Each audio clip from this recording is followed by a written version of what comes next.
I just did not look to see if was somebody. I'll turn it on. We're going to get started. Welcome to the October 25th Issaquah City Council Land and Shore Committee.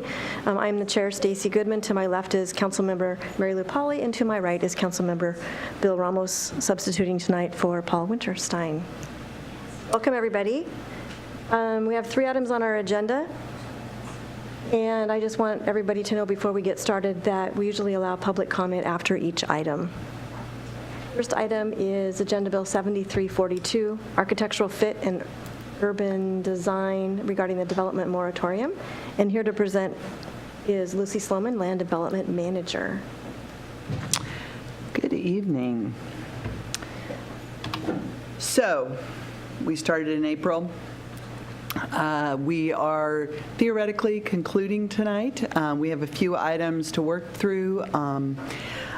We've had a couple of presentations to council in April and July, and then most recently, this is our 3rd meeting at Land and Shore Committee.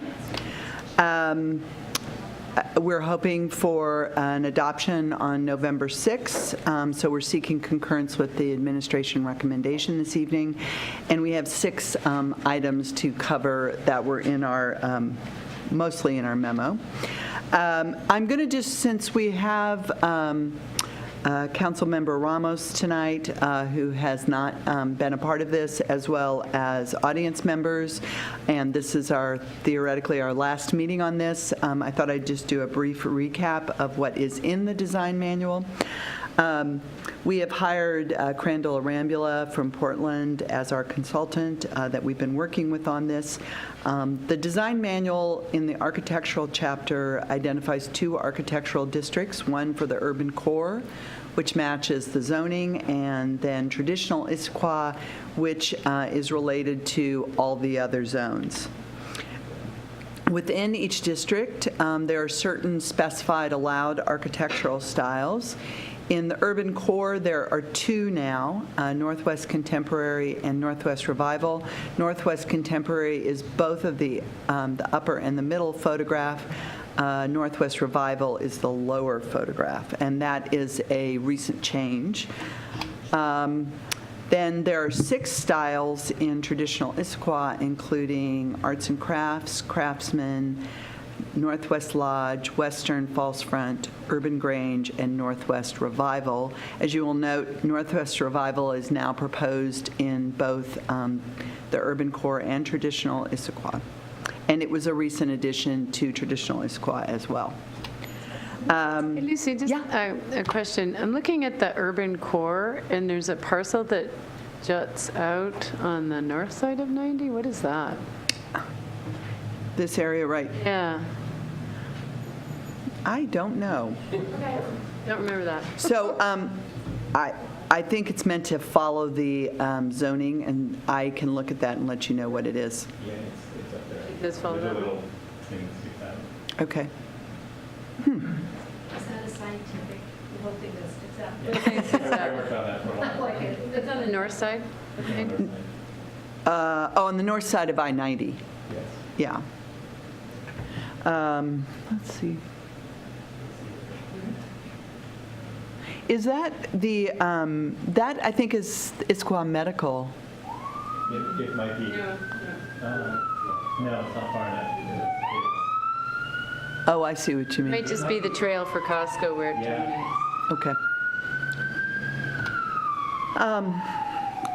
In each of the architectural styles, they're defined by a series of consistent elements: massing, scale, materials, color, and each of these are illustrated with both appropriate and inappropriate images and descriptions. Urban design, which is the other main section of the agreement, applies across all districts and styles. It looks at the bigger context, which is both natural and built, as well as the specific site in which the project is proposed. When there is natural context, which is a specific map, or specific characteristics of an area, there are design responses that the site and the building has to make to the natural context. The built context, most buildings are specified to harmonize. Civic and cultural buildings stand out. In terms of the site, there are requirements related to block size, block access, building edges, and usable open space. That's sort of my summary. Before I jump into the memo, are there any broad questions about the design manual? Okay. Okay. So there are a series of topics. This first one related to walls and hillsides was more an informational question about Inniswood and what the height of walls were. The Talus walls are associated with this area down here. It's not related to a building. It was to allow the project to build a sidewalk and the prescribed street section that was established in central Issaquah. The applicant had proposed quite tall walls. The site development permit condition required terraced walls with a 4-foot wall by the sidewalk, a setback for landscape, and then the whatever remainder of wall was there. That secondary wall ranged from 0 to 17.5 feet, and the red line indicates where it is above 10 feet. With the 86-unit building, which is the larger building, there is just, walls range from 1 to 15 feet, but the only area where the walls are over 10 is this area right here at this corner. There are some taller walls, but they are to create the stormwater vault. They're not to hold back the site. A couple of questions on that. Sure. So the taller walls, it's just the one in yellow?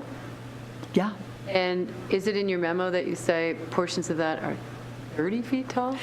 The wall for the stormwater vault was 35 feet. 35 feet. So But it's that's like to create the vault. right, and it's completely exposed, like 3 stories high. No, that's underground. Oh, gotcha. Oh, perfect. Thanks. Other question, and this sort of gets more to the design manual. Talks here about walls at 10+ foot tall, and I see that you also put that in for the manual. The wall next to the sidewalk, though, got a special condition here, and I wondered why we don't write that in the standard as well, so you can't have a 10-foot. You can have a 10+ foot wall except next to a sidewalk. That's the way we wrote it. I Oh, mean, it is? Okay. that was our intent. I didn't see that in there. I didn't see the Okay. exception. So walls over 10 feet tall have to be terraced. If the wall is next to where people will be, it's 4 feet terraced. If it's not next to where people will be, it's 10 feet and terracing. Okay, and then when you talk about the red piece here next to the sidewalk, first piece is 4 feet, then there's landscaping. How tall is the piece behind it? From 0 to That's the 0 to 17.5 17? feet, yeah.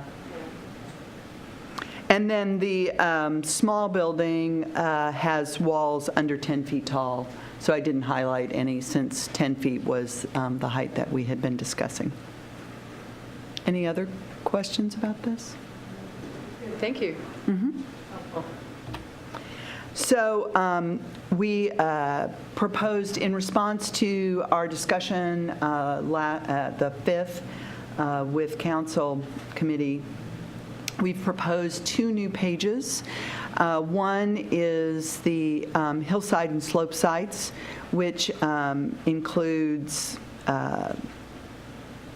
various requirements related to slope sites in terms of buildings being articulated, walls being terraced, landscape being required, various things that we thought were necessary where you have a hillside or slope sites that are sloped.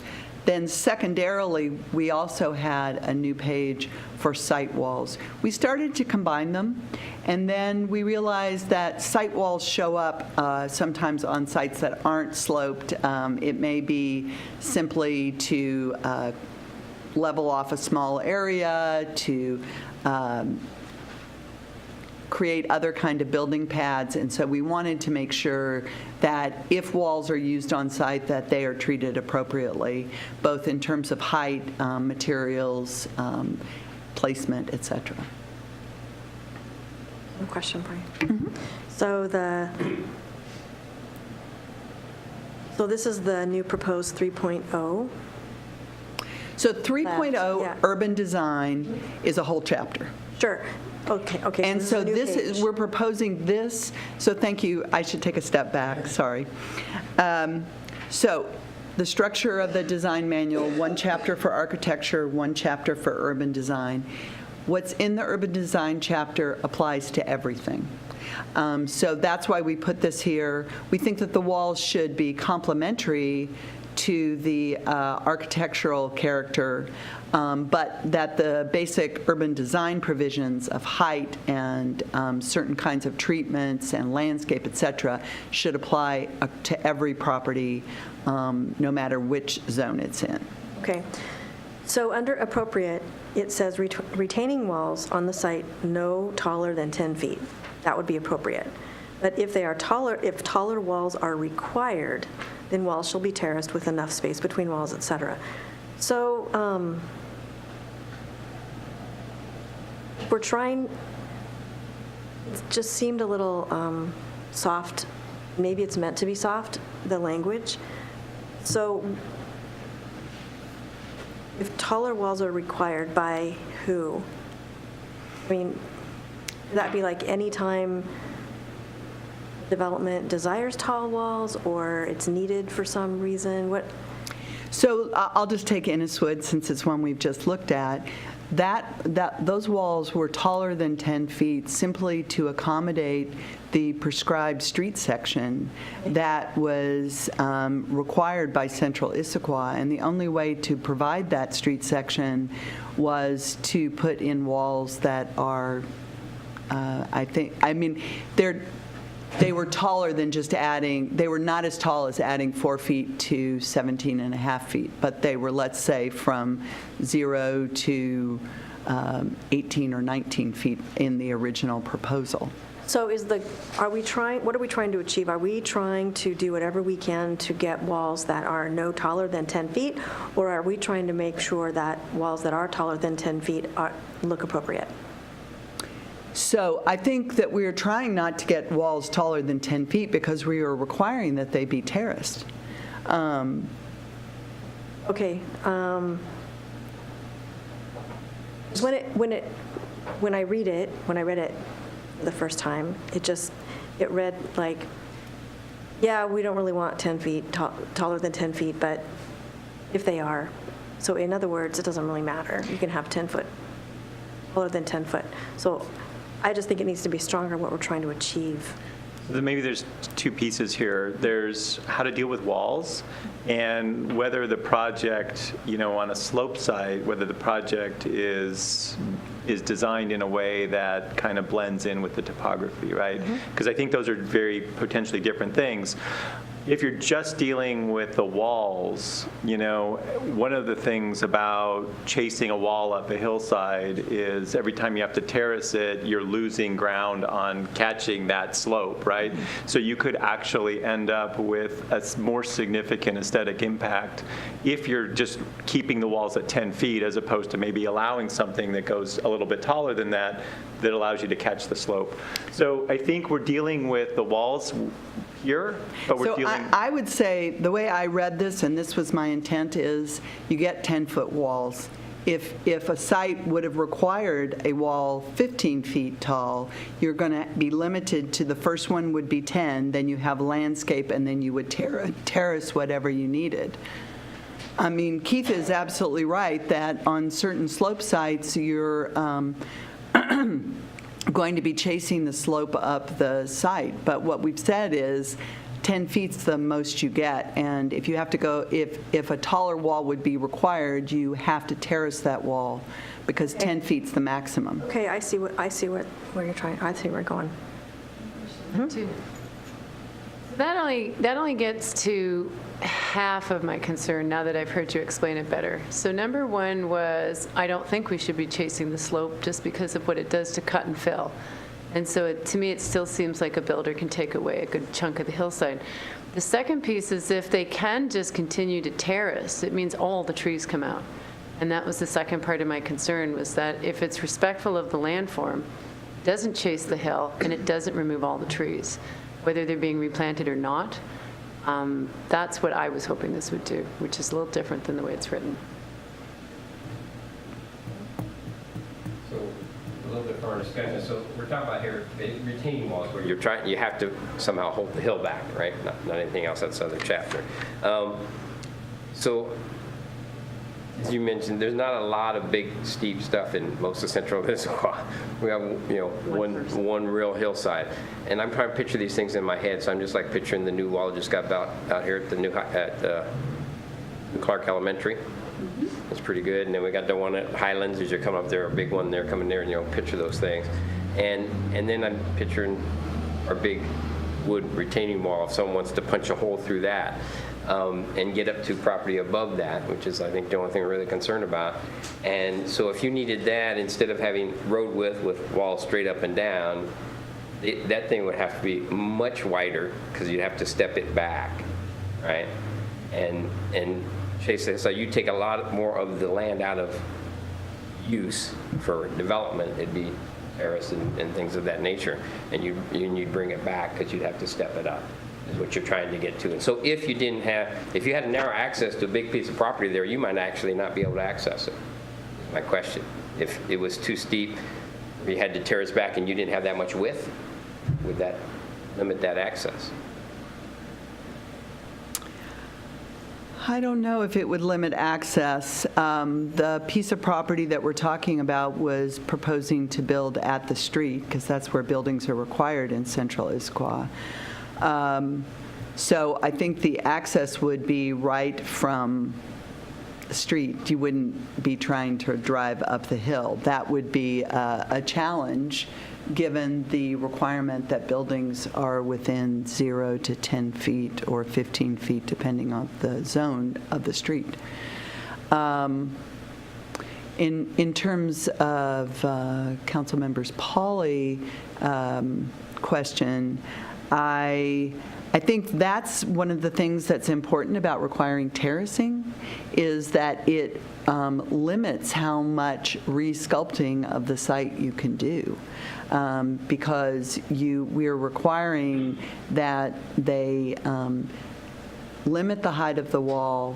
They have to have enough landscape that it can be planted, which means that it's going to have a certain width. You wouldn't be able to just set them a couple of feet off, and then you would be on top of that. So I think that the intent of that is that it allows the sites that are buildable to be built on, that have been identified for construction, but it limits how much. You can't build a 20-foot, 30-foot, 40-foot wall to accommodate that site. I agree. So I'm actually fine with the language on the walls. It's the consequence of what you get doing it this way, which is you have to deforest the entire piece of land in order to build the walls. And so I had two goals. One was to minimize cut and fill, and I think this could do that. The other was not to take down all the trees on the site to accommodate the reshaping, even if it's with only 10-foot walls. So this only gets halfway there. I think, for example, of parcel 7 and 8, and the ginormous wall that's there that I don't think is attractive, but I equally would not have thought it'd be attractive if all the trees came down and they did 4 10-foot walls instead. It still takes all the trees down. And so that's the issue I have. It seems disrespectful of the landform. And I know in central Issaquah, there's only one parcel we're talking about. But if this is going to be the template for putting hillside overlays in town, then there are 30 parcels in town that have trees and steep slopes on it. So it doesn't seem to make sense to do something very narrowly here for one parcel when it's very likely we might like to adopt this citywide. So if it was adopted citywide, you would have the tree provision that we're already discussing, but you would still have to retain the walls, retain the trees consistent with the IMC, which does not allow you to get to 0. So in the work that they are doing to shape the land, they would have to still meet all the tree retention. This wouldn't allow you to get around Right. that. The reality is, you could have a property with slopes that are deemed to be buildable, but are still steep and are still forested, and all they're retaining is 12.5% if they get a variance. And so there could be a lot of trees that could be saved and used as part of the setting for a building put into a hillside, or you take 87.5% of the trees down, put a building and some retaining walls on. I think that's a loss. I think that's a negative.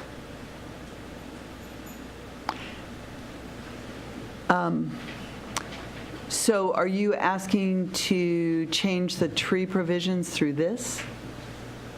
No, I'm saying as far as this being a protective hillside overlay, it only is protective in terms of cut and fill. It is not protective in terms of putting a building onto a site with treed slopes. And I think, and I don't want to say we were smart enough to do that purposely, but the reality is that slope behind Fred Meyer's not forested, right? And so when you look at the trade-off between trees and maybe cuts, you're not sacrificing trees. You're really, I think the dial that you're turning the most is big, tall walls, especially in a very visible location, is probably the outcome we don't want.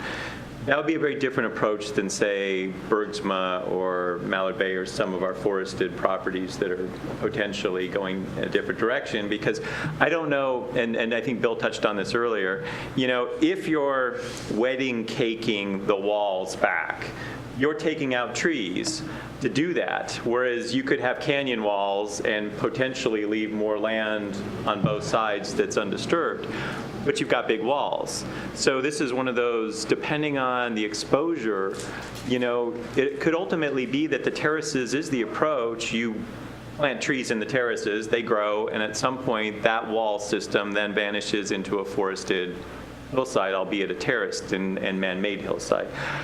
I think this is complicated. Once you get beyond the one hillside piece of property that we're talking about, and I think it becomes then, it's an equation now with three variables. It's the how much cut and fill is allowed, how much trees are being saved, and what do the walls look like if there are walls, right? And I think that this approach here wasn't necessarily aimed at, I think, tackling all three of those issues, because it doesn't touch the tree piece, as you mentioned. Right. And I guess I don't think I can support it unless it has all three pieces in, because boundaries change and zoning changes, and we move things around all the time. And so maybe because there's only one parcel in there now, I'm not sure that I could settle for a half of a solution for this just because there's only one parcel now. We move boundaries. We've been asked to move the central Issaquah boundary already around Old Town, and that's flat. But all I'm just saying is those lines move. And so it doesn't seem to me, after having, issues happen in town where people look up at stuff and go, yuck, that's awful, to say that we're just going to do a little bit here because there's one parcel, I don't know. It seems incomplete to me. So if the committee wants to go down that path, I guess the question is, we've kind of separated the hillside piece from the walls. I think potentially keeping the tree piece separate as well. Right now, with the tree code and the variance to reduce the amount of remaining trees to the 12.5% under certain zones, there's no accounting for hillsides and views for that. So when we get to the slide on trees, I mean, maybe that's the answer. Is we will also change the tree code to say that where it's a hillside, maybe you can't reduce it beyond what the starting spot is, which is either 25 or 30%. 25 or 30, depending on the use. 25 or 30%, depending on the zone. Yeah. I don't even know if that goes far enough, but if that's the right place for it, we can talk about that when we get there. But I want both outcomes. Okay. I want to see the trees on the hillside, and I want to see the land not completely reworked. Let's see when we get there. So can I just throw a wrench in things? The tree slide is with the end of development agreements. Oh. It's not I in know. this. Sorry, I looked at both of those today. Yeah. So So I can pull that up now if that's a useful part of the conversation. I don't have a problem. It's easy for me to lay my hands You on. know, I'm not sure we'll get to the end of this today. Is this when we're supposed to get the end of two today? Because what I'd rather say is, I don't think it's figured out yet, and you need to come back with something else. I just don't feel like, with any great certainty, that we have protected our hillsides. So even though it's one parcel, I get that for now. I just don't feel like this has gone far enough. So I don't think this is going to satisfy you, but I'm pulling stuff out of my pockets. I guess my thought is, if we were changing boundaries to include other parcels in it that were sloped or had certain kinds of criteria that we were concerned about, that would be bound up in those boundary changes. So that I don't think that when we change a boundary, we are constrained to only changing the boundary and not addressing features that haven't previously been in Central Issaquah. So I'm not sure that by not focusing on trees, because that's not an issue with our one hillside site, that we're missing the opportunity if boundaries change, and that becomes an issue with future sites. I completely agree. But it's happened far too often where we've been told that we can change things when we need to, and it doesn't come back. Not that it's anybody's fault, but then we get a whoopsie again. And I guess my trust in the process being redone when it needs to be done, I'm not comfortable with that. If we know it's an issue, and there may be boundary change in the future, I just want it now. I want to know now what we can do. Are you thinking that would be in the manual and not in where all the other tree protection elements? You guys write code, you tell me. I don't know. All I know is I'm sitting up here at a policy level going, I don't think I see the outcome I want. How the code gets written, I can then read your draft and say, okay, now I think I can see it. This to me just, it doesn't go far enough. I'm concerned that we'll have an unintentional outcome again, and then say, okay, well, now we better do it, but we've already built something on one. Oh, well. And I don't know, I can't do that anymore. There's just not that much buildable land anymore. Can't afford any mistakes. So is it possible, so as we go through this, I think we can look and see what remaining issues there are and whether we're going to try and bring something to November 2nd to keep us on sort of schedule. Okay. Anything else? I had a couple of questions. So under description, it says development in Central Issaquah should strengthen desirable existing assets. And I wondered why we had the word desirable in there, because I typically think of assets as being desirable. Okay. So would you like to strike the word desirable? Unless there's some reason, with some intent, that word in there. I think that when you read the draft, we are trying to make a distinction in,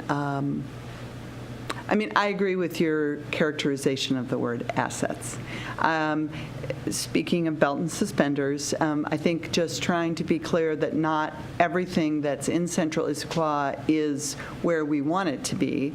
And so we are trying to focus on ones that are consistent with the vision. Hillsides are clearly a desirable part of it. And so I think we were just highlighting that we wanted these to be the assets that fulfill and sustain the vision as opposed to other things.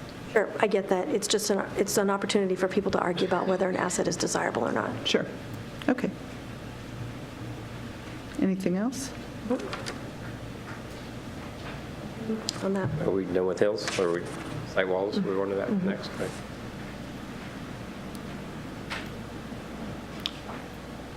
Site walls? This is the only slide I have, so. All right. Walls, This is all go for you it. get. All right, I have a problem with your, we talked about this already, Right. the bottom photo down there that says Sure. appropriate of the concrete wall that's got to be well over 10 feet tall by the number of stairs that are next to it. So that isn't appropriate the way I see it. And I think you're trying to get the little rectangles with dots in the middle to show you have some character there.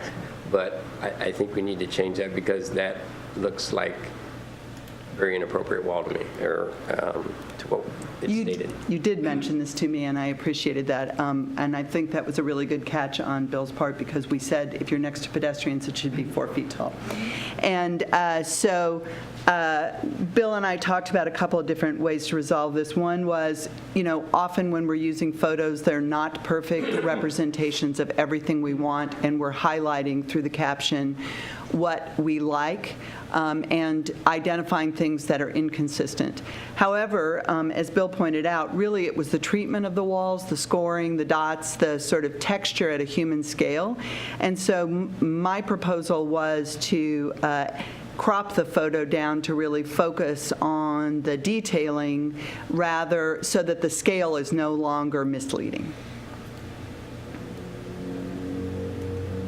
And so I had trouble figuring out why some are appropriate and why some are not. It seems to be very, very subjective.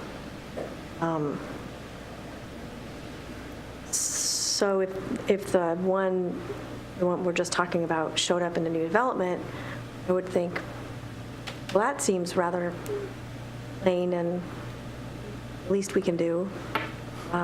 So I don't have any experience with design, but I looked and tried hard to figure out. I was surprised to see, the low walls that we typically see, just to hold back the Yard. up a slope. Yeah, inappropriate, but they're everywhere.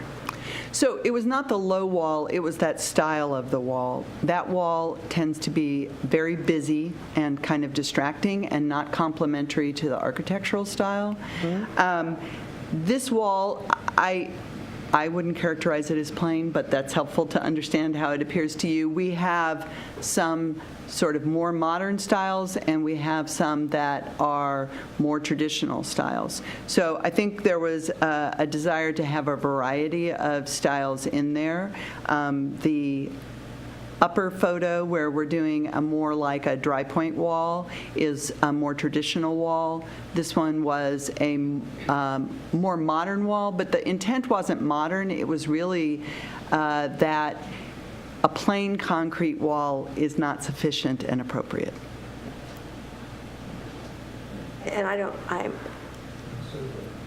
not sure that I see how that's much different than a plain concrete wall, but Okay.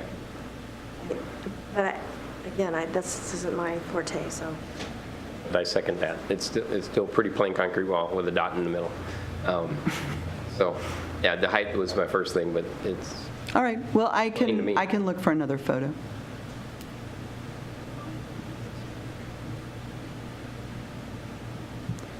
Anything else on walls? Okay. Oh, sorry. That was the...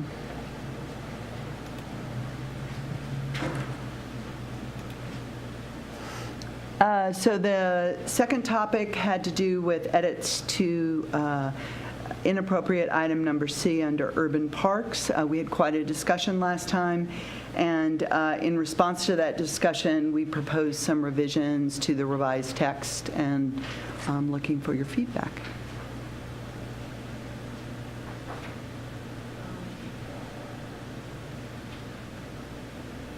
So of uses is in there twice. That's spaces that will be underutilized due to poor choice of uses or design that should be that don't support year-round activities. Right. Sorry.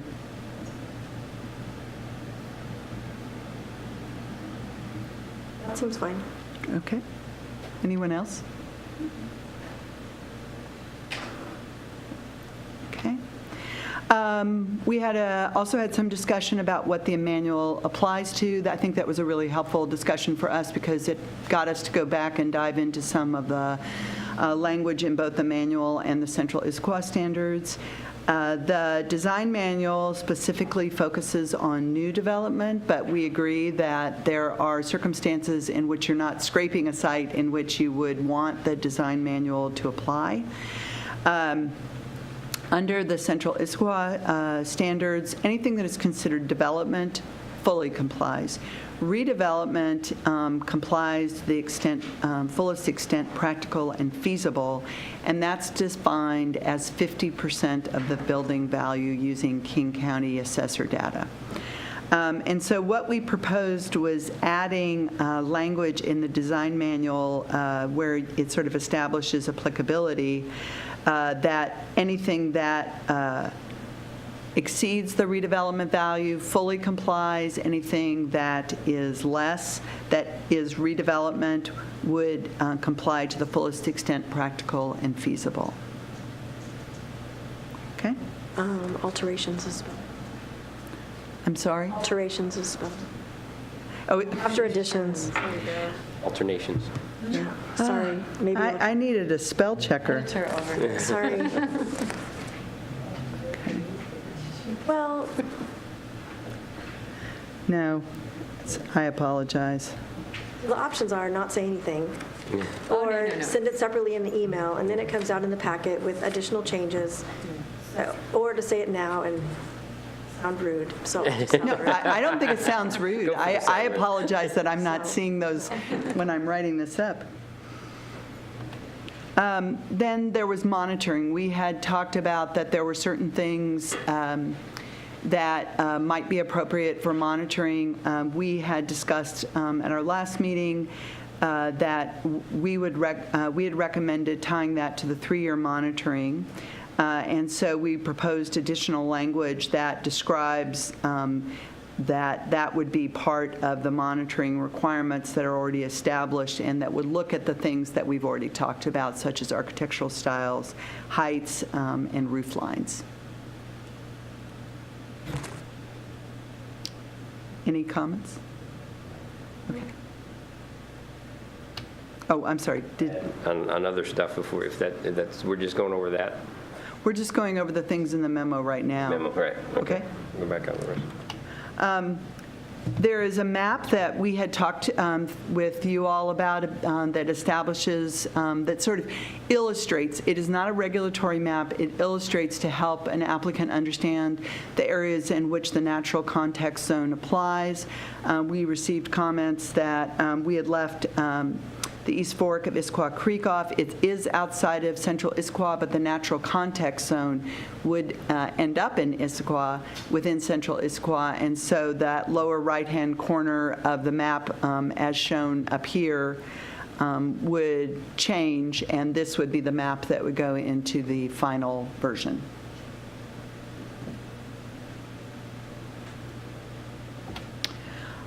And then lastly would just be how we make a recommendation. That's not happening tonight, so what I've heard is, other than spell checking, that we would look for some alternative photos under walls and address trees with hillsides and slope sites. I have one other comment, a thing I caught on page 77 under Northwest Revival, and you can pull it up, but the first photos on that page don't say inappropriate or appropriate. It looks like it's been cut off, and it starts with roof lines. Okay. Oops. 77, 53 of the manual, page 77 of our, sorry. I was looking at my agenda pages, not the Oh, manual are you pages. talking 53 of the, or 77, right, the top photo there, and you can't read it there, it's too small, but if you see the printing under the photo, it doesn't start on the left-hand side, there's a blank there like it got dropped. It starts with the lowercase Yes, roof lines. right. I think it's actually there, but it may not have printed that way. And one of the things, one of the things that we've talked about, and I didn't probably emphasize to you, is this was built in InDesign and converted to Word. And so we're going to have it rebuilt after it is adopted so that all of these little glitches get fixed and the formatting is right, because we find that when we print things, things shift. This is still in that converted Word format, and so it does glitchy things that are frustrating. But thank you for pointing it out, because That's the only place. Everything else was fine, so. Okay, great. The other, on page 83, dealing with weather protection. And my pet peeve, I brought it up before, because I've seen it not being done well generally. And so if we want something as weather protection that actually gives some weather protection for people who are moving, back down, back up, back. Yes. Right there. So what happens is you can see under that top one there is weather protection gets some other use. Classic one is over Safeway, Target, those things, everything that sticks around. They've put big, large pots of plants all along there, and so the weather protection is great for plants. I guess it really shouldn't need it, but you sure can't walk under the weather protection. Again, that one there, you got people, again, I think of rain. That's maybe some protection there, but looking at the use of that, is that really transporting? I was walking to the theater the other night, and they had these scattered little things, and the wind and rain was blowing, and there was absolutely no weather protection to any of those things that were designed as weather protection. Right. So I hate to require something that doesn't do what we're saying we want it to do. If we want weather protection, which is a good thing around here, you don't mind walking so far if you have some cover in between when it's raining, then we ought to make sure it's usable for that purpose. And that's So just to make sure I'm tracking on your comment, and you're right, you have made this comment before, I remember that. So pots and outdoor displays and things I get. I guess my question is it inappropriate for weather protection to be over seating and only for walking? Is your goal that it's primarily for walking as opposed to other outdoor uses that might be appropriate as well? right, and that could be like, say, so here you have sun. We don't think of that often here. We think more of the rain protection than the sun protection. But it's as long as it's getting used, benefit is as designed. As intended, okay. And Yeah, it yeah. is what I want. Otherwise, we're just, what are we doing? It's not effective. Yes, okay. It can be for sun, too. Uh-huh, okay. All right, that's great, thank you. Yep.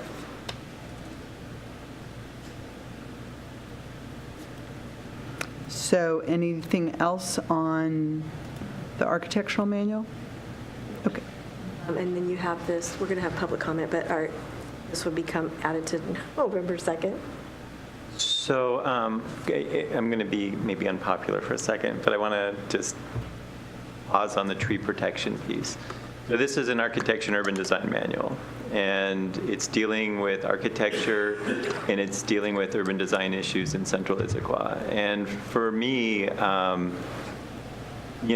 tree planting as part of urban design is a thing, and that is addressed in the manual. And I think what I'm hearing is there's a desire to relook at the city's tree protection code, and especially on hillsides. And I don't have any issue with that. I think it probably needs to happen. I guess I'm not seeing it in this manual. I don't know that it's in the scope. So. No, that makes sense. I agree with that. For the moratorium work item, it's not part of that scope, and getting some sort of hillside protection in here is good, but it doesn't go far enough. And you could probably talk me back into something where there is language in the hillside piece of this that refers to the IMC tree protection, and commit that that's on the docket when we talk about it, because the docket is coming in January, so that I know it's in place the next time. Okay, so trees and wall photos and weather protection. Are we coming back, or should we just include these in the correction memo, which you received it as part of your packet? And so the question is, do you want to see those changes again, or would you want to just have seen them in the memo of corrections that accompanies the September 14th draft? I think we need to have it come back. And the reason I say that is because when Paul was here last time, he requested that we see changes again before they go to council. So we're not seeing changes for the first time. And we can try to limit our review to those changes. Okay. But he might have other questions when he comes back next week. I'm assuming he's going to be here on the 2nd. Okay. So I will, for this next meeting, the limit of my scope will be to change. I'm not going to prepare a response memo. I'm going to update the final corrected memo to include these 3 things. Is that all right? Yes. Okay, great. Thank you. Okay, Bill? Of course, assuming that there isn't anything else. Yeah. Thank you. Yep. Okay, now we have public comment for folks who would like to make comments about this item. Elizabeth? One comment. Elizabeth, and then you. Sorry, Joe. Joe, not you. Joe. You. Do you need identification and all of that? No. Okay. You can just say your name to me. All right. I'm And Elizabeth Lee. Maupin. In the dim and distant past, I was a first responder, and at one time I was also married to engineers. So when you start talking about 10-foot walls, my mind is saying, are 10-foot walls safer than 8-foot walls, 14-foot walls, 15-foot walls? Or is this purely aesthetics? And if it's a matter of safety,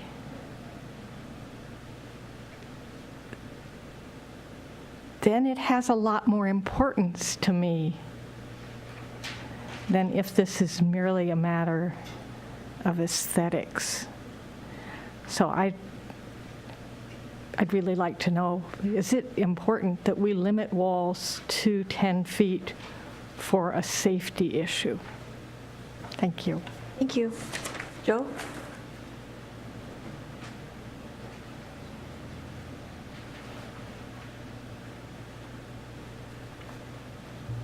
Joe Werner, Issaquah resident.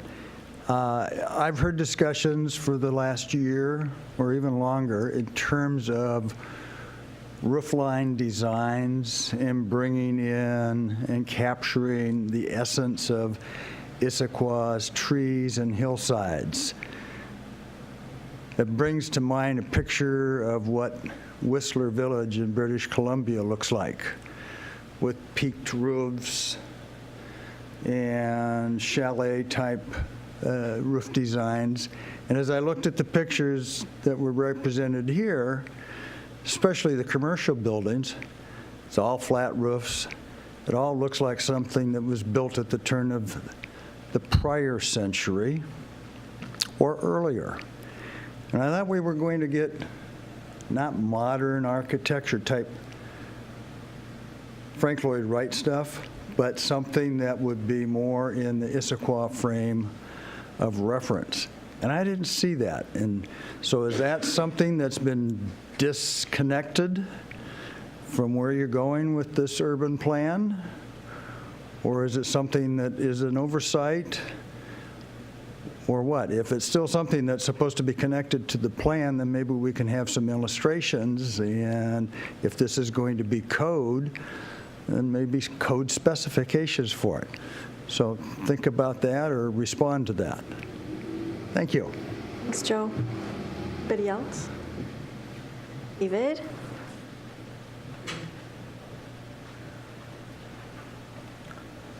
David Kapler.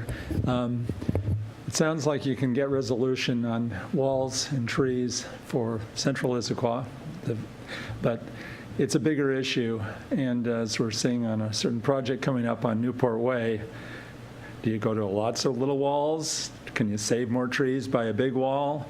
And there's some real things that we need to figure out about walls and trees for the short term, the long term, and safety-wise. Because start doing tall walls or even small walls where you're cutting in potentially into roots of other trees that are upslope or whatever, or even downslope, because the wall has to go deep, maybe you get complications. So it's not a simple matter. Good luck. Thanks, David. Forester here, he could. Connie?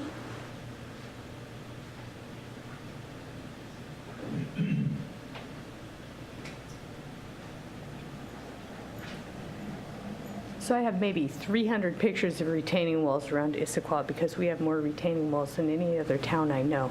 And so there's a few things that make me crazy, and one is height. Another one is long expanses. Even if they're only 10 feet tall, if they're 400 feet long, that's equally offensive. And I didn't see anything about big, huge, long runs of retaining walls, only that if we have them, they have to be stacked, right? And so I agree with, I didn't like Lucy's example of her modern concreteness. I even like the leaves and the patterns that WashDOT does. I think those are decent examples that we actually have in the city, though maybe larger in scale. We've long had conversations in Issaquah about building within the land form, and I've lost every single one of those conversations over the years because people want to put more on the land, and if you build within the land form, you don't get the density that people want. So when we have difficult parcels, it may get to a point where you just don't want to have that much density on difficult to build parcels because we can't be sure what's underneath them with our soils. So we haven't talked much about the quality of the soils and the excavation and cut and fill issues, but that may be something that will have to be addressed in the future. I say we should really have to build on piers on the valley floor.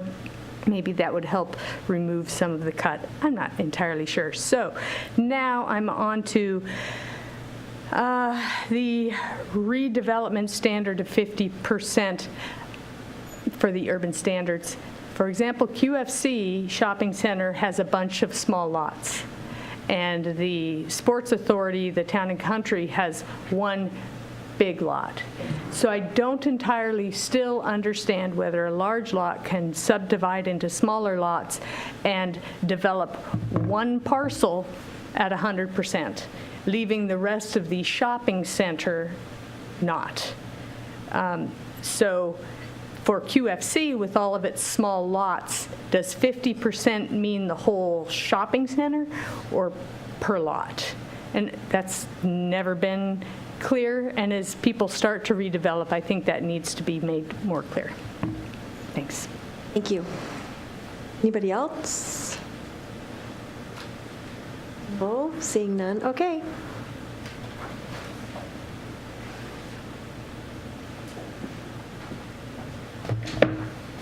All set with this, or? Sure. Thanks. Okay.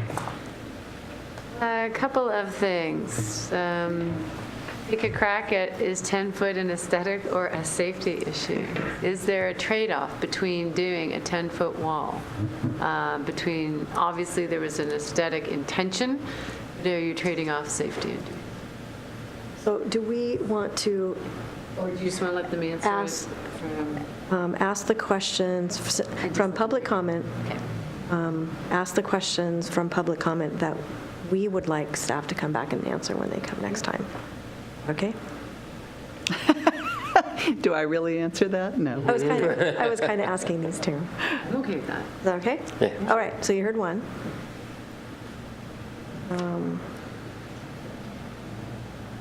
The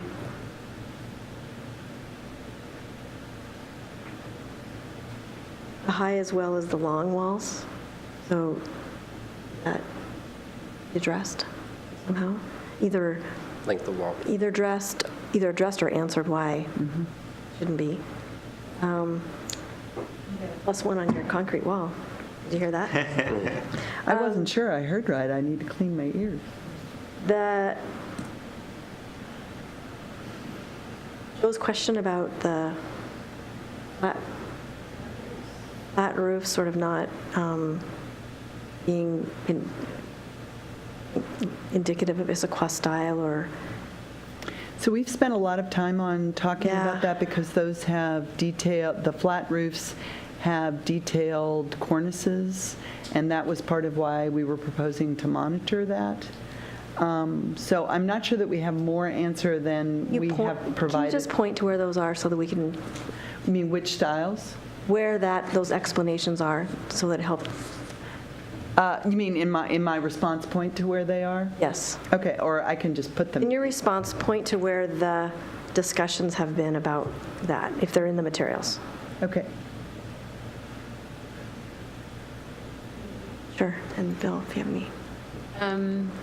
The point about, and I think we are going to see some of the property owners with larger pieces want to come back one building at a time. So what is to prevent, or is there language missing that would prevent somebody from carving out one building, getting it separated as a separate lot, and then coming and saying it's its own thing and it's less than 50%, and so therefore we can do whatever we want to do? The question that Connie had, I like that one quite a bit, because I think that's an actual reality that people will divide. So I don't think the carving out lots is going to help them, because that's going to make the value of that, if you're doing anything to that building, it's going to impact it. I think the bigger question is... One building on a larger lot? Yeah. Okay. And I think Corner Bakery is probably the illustration of that. They had to comply to the fullest extent possible, and since they scraped it, it was redo the whole thing in compliance. Now, we can give you some examples if that would be helpful. I guess it's pointing to the language that shows that we're protective of that. Okay. That can't happen.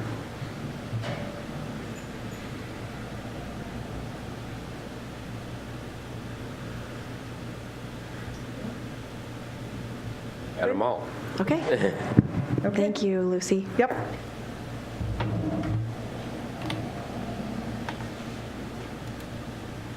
Here's the agenda. Next is, There you go. End of End of yeah. this. Agenda Bill 7405, end of certain development agreements relating to Issaquah, Highlands, and Talus. Oh, Lucy, hi. All Lucy all the time.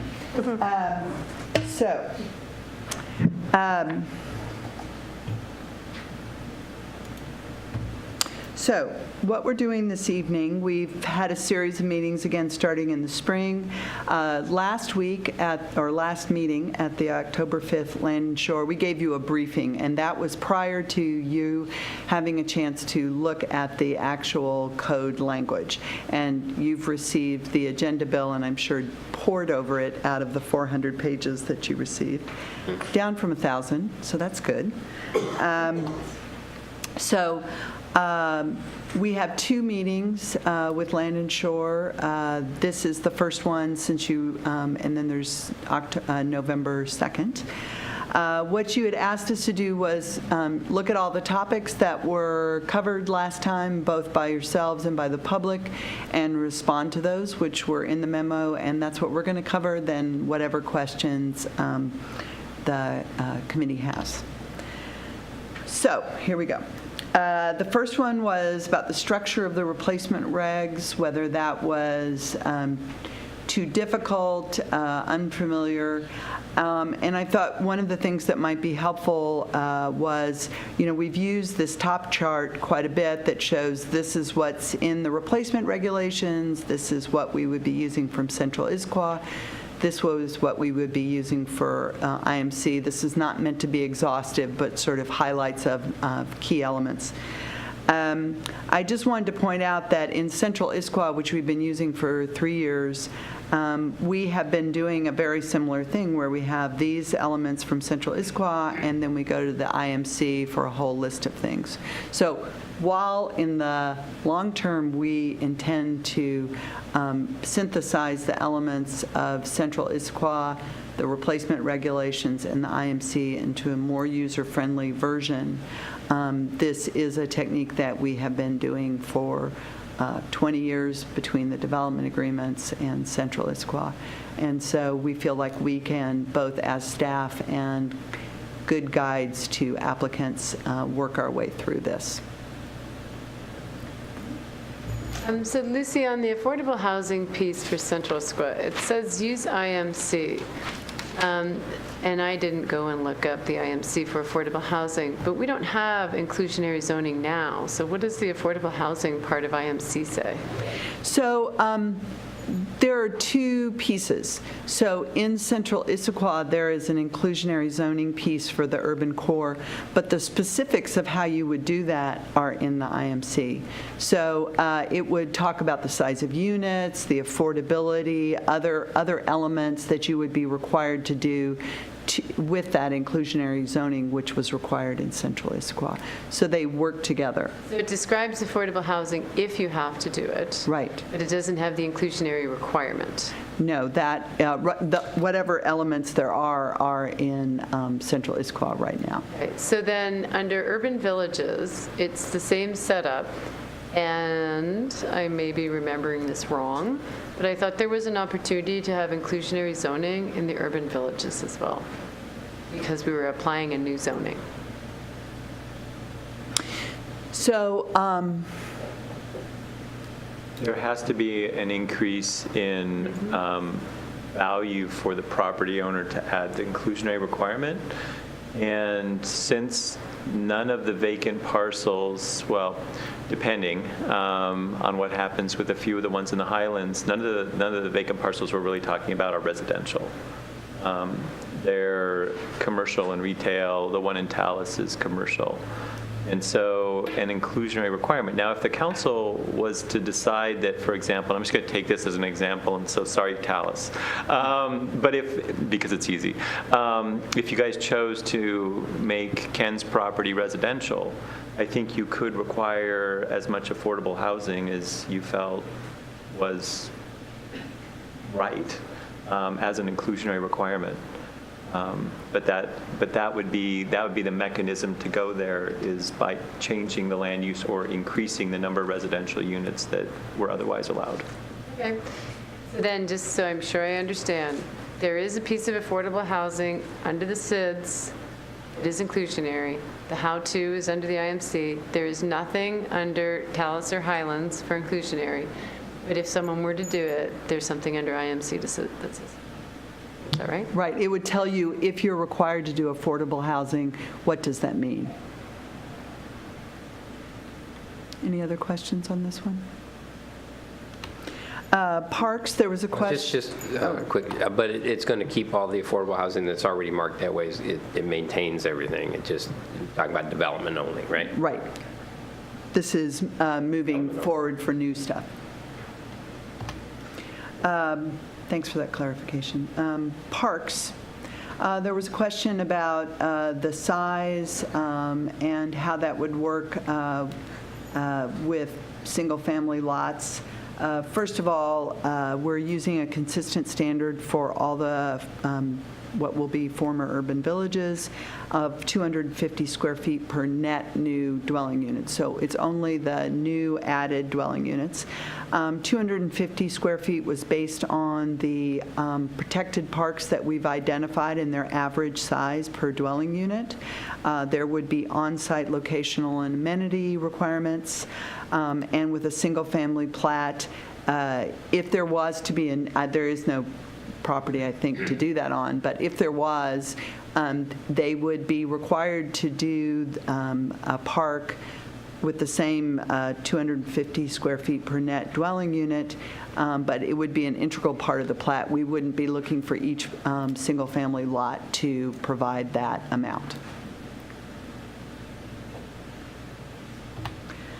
Trails, originally we had proposed that removal or reduction would have a required public notice, not council approval. And what we heard from the committee last time is that that should have the same level of protection as parks and plazas, and so that language has been changed. Fourth topic was, we discussed this, and it's kind of implied in the standards, but I think we thought it was important to be overt, that reduction or removal would require council action, but if you were redeveloping an entire parcel, that as long as you maintain the size, the classification, the connectivity, that that relocation would be part of the land use process and reviewed through the criteria that established the original elements, such as a park, a plaza, or a trail. So I did have a question about this, mostly relating to a central Issaquah project. And for me, it's just not relocation and classification. There is an urban design element where you could move a public trail and put it in a different place and make it look private. And so it's the same classification, it's the same width, but it really looks private. And so that, I didn't feel like this went far enough. Okay. It has to actually still have the functionality and the appearance of a publicly accessible trail. Maybe character? I mean, I'll describe it a little bit. It's the trail that goes behind Safeway right now and crosses over the street. Instead of crossing the street now, and there isn't, I don't think even signage to tell you, it takes a 90-degree bend, it goes to a crosswalk, and then it enters Atlas and looks private. And that was a relocation of a public trail. It was supposed to be someplace, and then it went through the center of a private space, and it actually appears to be private. I was wondering where that trail was behind Safeway in the Highlands. I was confused. No, that one. Okay, Sorry, so I know what you're Safeway on talking the about Valley now. Yeah, I get it. So I just think we need something else in there to keep this public, what is it called, public realm aspect of it. It kind of disappeared on that other relocation. Okay. All right. Anything else on this one? Site development permit trigger, we had a lot of conversation about this, so bear with me for a minute. I did some analysis, and I want to sort of walk through that and then get the committee's feedback. Currently, a site development permit in Greater Issaquah is triggered on a site above 3 acres or that fronts on certain streets. In the development agreements, the trigger was only the size of the parcel. Streets were unknown at the time, so nothing was identified. In Central Issaquah, the trigger was on a site of 3 or more acres or building size, because we recognized that quite a lot of the land in Central Issaquah was smaller than 3 acres, and that you could have a very large, because of the height limits, you could have a very large building on a very small site, and that it would not would not be a site development permit. And depending on the zone that you're in, the triggers for building size are 150,000, 100,000, or 45,000 square feet. And so we had proposed for the urban villages 45,000 square feet as the trigger, and there was some concerns and questions about whether that was really going to get us the review that we wanted. Okay, here's my geeky data slide. What I did was we pulled the data on all the SDPs and ASDPs that have been processed since Central Issaquah was adopted. We eliminated ones for home occupations, accessory dwelling units, those little kinds of things. And because what I wanted to see is how's the system working now, what's getting what level of review. So ASDPs, level 1 is are generally small projects on small sites. You will see in this box over here that there are some large sites and there are some large projects, and those are additions or remodels where the footprint isn't being expanded. And so if you look without the additions and remodels, you can see that these are all on very small sites and fairly small projects. Level 2 ASDPs, again, were mostly on small sites and small projects. There are some very big projects that are in there. Those are coming out of central Issaquah, where we had that building size that allowed a level 2 in certain zones to go up to 100,000 square feet. And so if you remove the central Issaquah projects, you can see what size those projects are that get level 2. ASDPs that are called new are in the urban villages because we don't use level 1, 2, 3. It's either an ASDP or an SDP, and it's based on site size. So what we're doing by adding building size and other criteria is ensuring that some of those big projects like the 138,000 square foot building is going to have an SDP rather than an ASDP. And then site development permits, which are level 3, primarily are big projects on big sites, but we do see some on small sites based on being on certain streets, so ones on a third of an acre or just under 3 acres, as well as when you have more than 100,000 square feet in central Issaquah. And so in looking at this and looking at the various triggers, I think the thing that struck us was we have property size and we have building size, but that really the lesson from looking at the IMC was that we should really add streets as a third realm because, or a third criteria, because there are many high-profile streets in these urban villages, and that we should identify what those streets are, and if you're on those streets, whatever size you are, it should have a higher level of review that would go to the commission.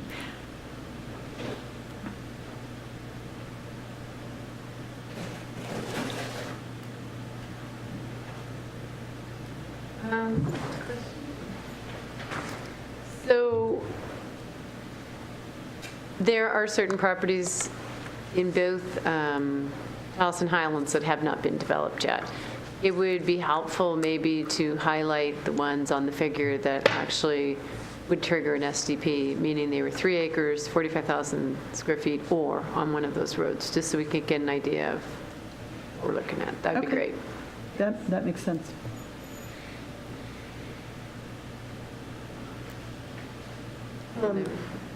So STB process is the public one? That's the one that goes to commission. Level 1 and level 2 have public notice. Well, level 2 has public notice. And so then there are different kinds of public notice, I guess is what I should say. And so it's not that the public isn't aware they're happening, we just do not have the commission component. And that's a Development Commission recommendations back to staff? No, there is. Make the decision. On level 3, Development Commission makes the decision. Level 1 and level 2 are administrative review and decision with after public comment period. Okay. And the triggers here for commission review and decision are either 3 acres or 45 or the streets. Right. So any one of those would be a trigger, not all 3. Any other comments on this? I'm with that right now. Okay. There was a question about assisted living and how are what we're proposing comparing to other jurisdictions. Just as a recap, assisted living is generally referred to as residential in our code, but it does show up in being allowed in certain mixed-use zones. And we felt that, and PPC encouraged that we allow assisted living in commercial zones because in terms of scale and functionality, it seemed appropriate to them in those commercial zones. And so in looking at Kirkland, Bellevue, and Sammamish, what we see is that Bellevue and Sammamish have it as a residential use, as we do. Kirkland did not categorize it one way or the other. It was allowed in almost all zones. The places where it was not allowed was low to medium residential. I'm going to bundle these a little bit. I think there were places where it didn't seem appropriate to the rest of the uses. So that would be low and medium residential. And then where there's sort of these specialized uses such as professional office, medical, or the light commercial, where they have a certain character, certain scale of building, a certain level of activity that they're going for that they felt that assisted living wouldn't contribute to. And then the converse is that you have zones like industrial or general commercial, which are not appropriate, have maybe inappropriate impacts to the assisted living. So I think staff's conclusion was that by proposing this within a commercial zone, this is not, it's consistent with what our peer cities are doing.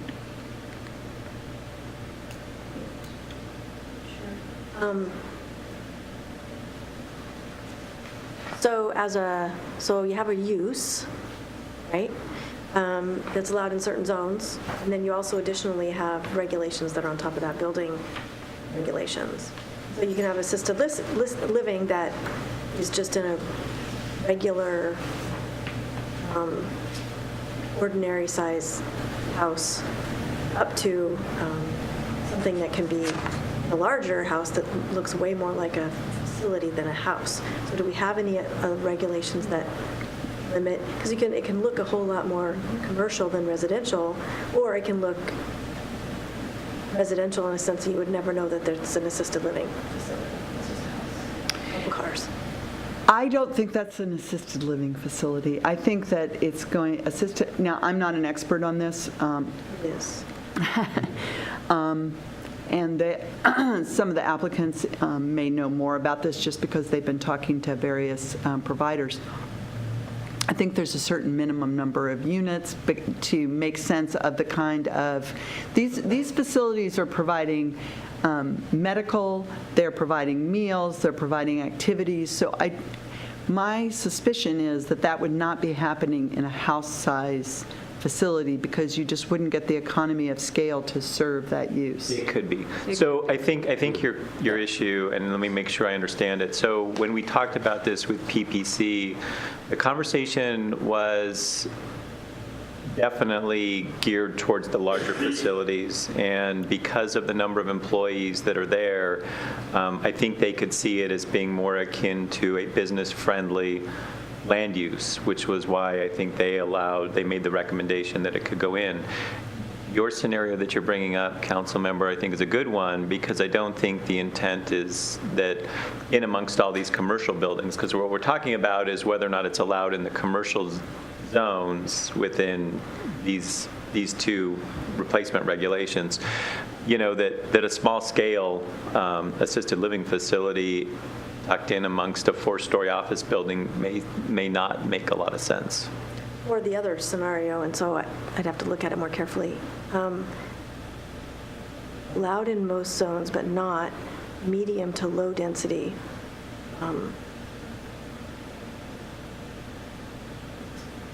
So it would just be high density we would be allowing them? So we're allowing it in commercial. So That's the this is not what we're proposing. Oh, okay. This is what those cities that we were asked to compare to. No. It was, when I said allowed in most zones, I should have clarified that is related to the jurisdictions that we were researching. This is not our proposal. Our proposal is only in commercial. Well, it would be allowed in residential if it was proposed. There's not residential to use. And so the question was, would this be suitable in commercial? And because of the low number of trips, the kinds of buildings, and the scale of the facility, PPC had recommended allowing it in assisted living in the commercial. Okay, I'll look at it more carefully because we're going to have this back before us more times. Mm-hmm. And so I want more information about the proposal and what we already allow, where they could go, how big they could be. And does our code already allow it in residential areas? So if somebody wanted to convert their house to assisted living? Okay. So this was, if you remember, Silverado wanted to go Yep. Across from Talus. That, which I think was single-family estate, it does not allow that currently. But in a higher density, smaller lot neighborhood, I think it's allowed through, and we're on the edge of my comfort. So we'll look into that. I think whether you intended to or not, I think the issue you brought up a little bit earlier about a small-scale one in an area that's commercial, now we're starting to talk about a compatibility issue that I think is worth some more thought.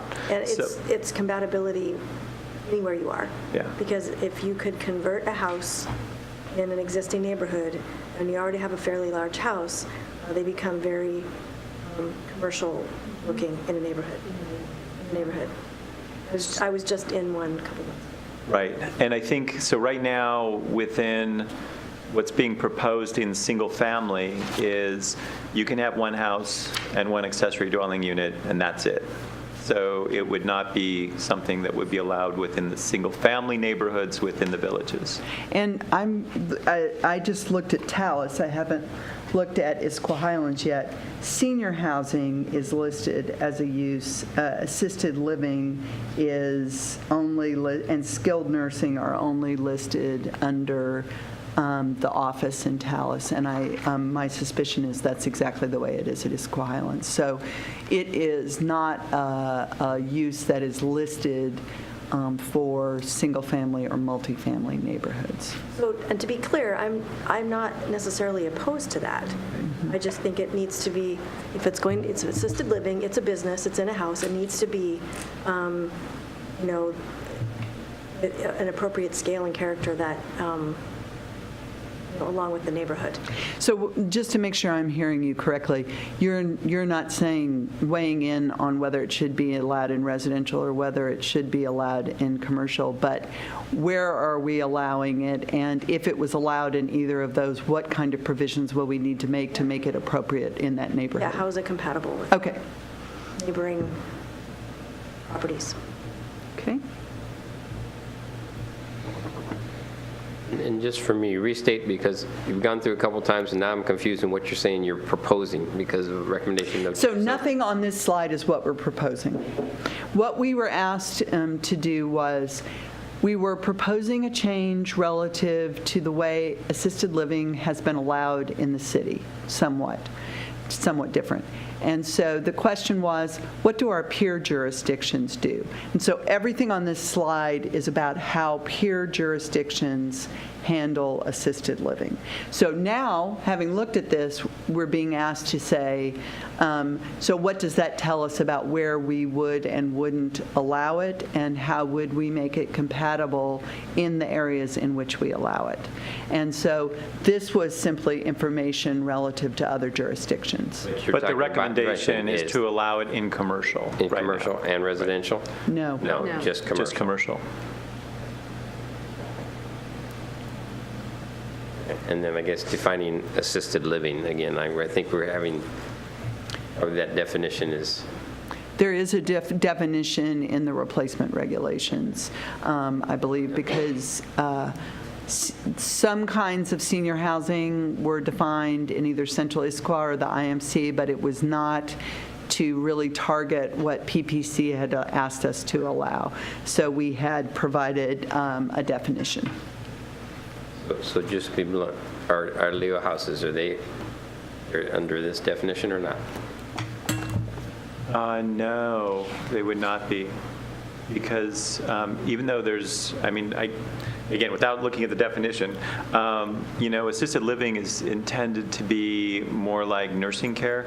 So there's actual medical staff there taking care of people who can't take care of themselves. And even though in a Leo house, they have a caretaker, at least my understanding, generally those folks are independent living even though they're in a group home. So it's a different animal than an assisted living. About that. All right. Yeah. Right, so group home, assisted living, and skilled nursing, senior housing, and independent living. Those are kind of the three bundles that we have. The one piece you may want to add to it. Excuse me, that's for public comment. Thanks, Karen. So tree regulations, here are our tree slide. You've seen the first three rows about retention, medium density, and replacement. And we had already committed at our last meeting that we would have the former urban villages use the IMC. But there was a question about the provisions that are in the development agreements for after build-out versus what's in Central Issaquah and IMC. And I think part of the confusion is that post-build-out in the development agreements focuses on what's prohibited. And what is in the Central Issaquah and IMC standards is what is allowed. And so they're a little, the approach is different. So specifically prohibited in both the development agreements is removing trees for views. In the IMC and Central Issaquah, there are 4 situations in which you're allowed to remove trees. I provided the full text in the memo. I just summarized it here on the slides.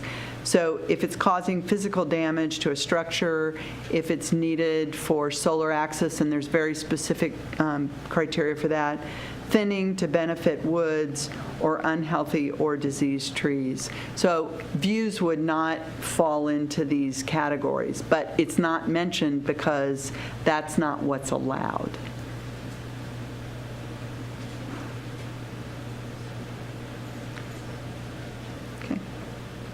Any question, Bill?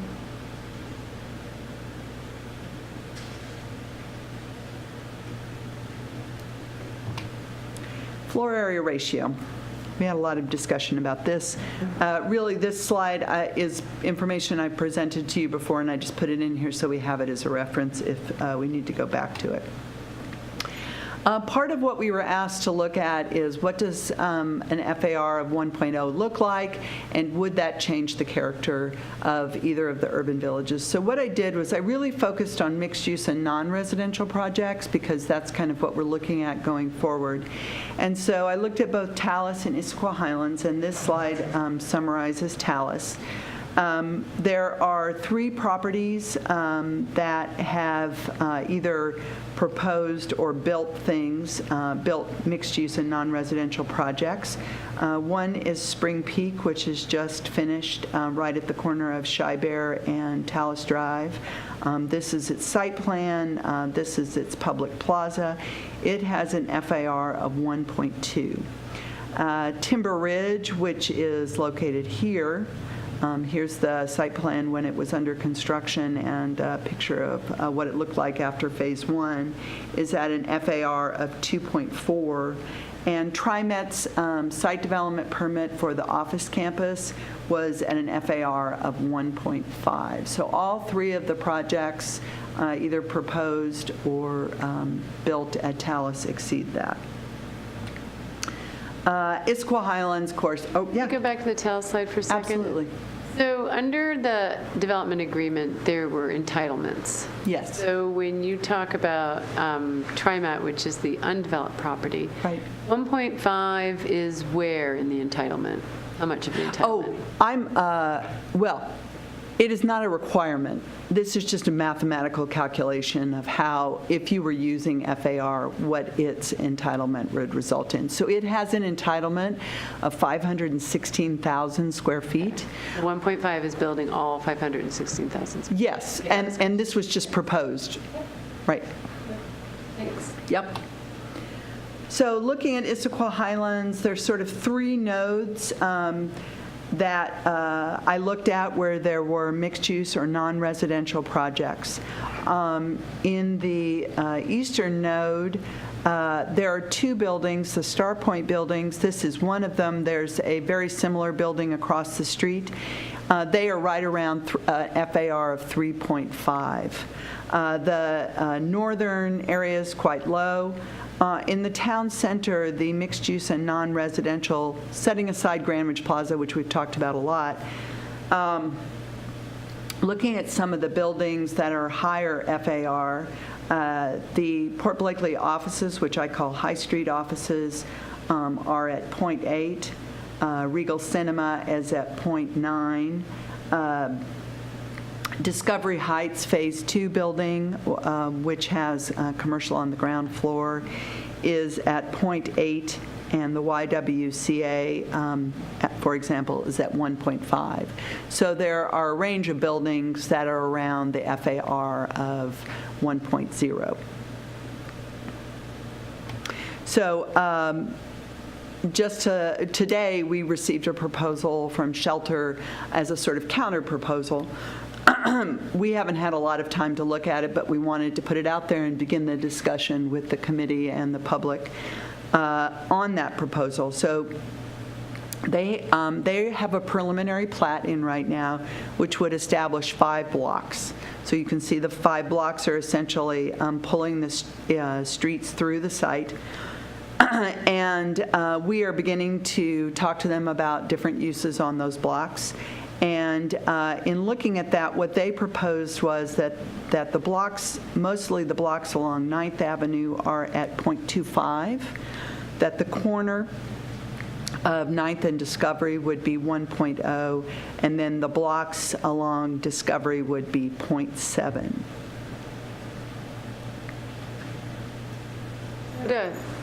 Lucy, the piece when I was reading, like this obviously didn't come today, but for me to get my head around the whole housing jobs balance and the entitlements, number one, what was the housing jobs balance going to be under the original development agreement? And I'm not asking for that tonight, but I'm saying to come back. What was the original housing jobs balance? Now that the majority of the Highlands has been built out and there have been conversions, where are we in reality in the jobs housing balance?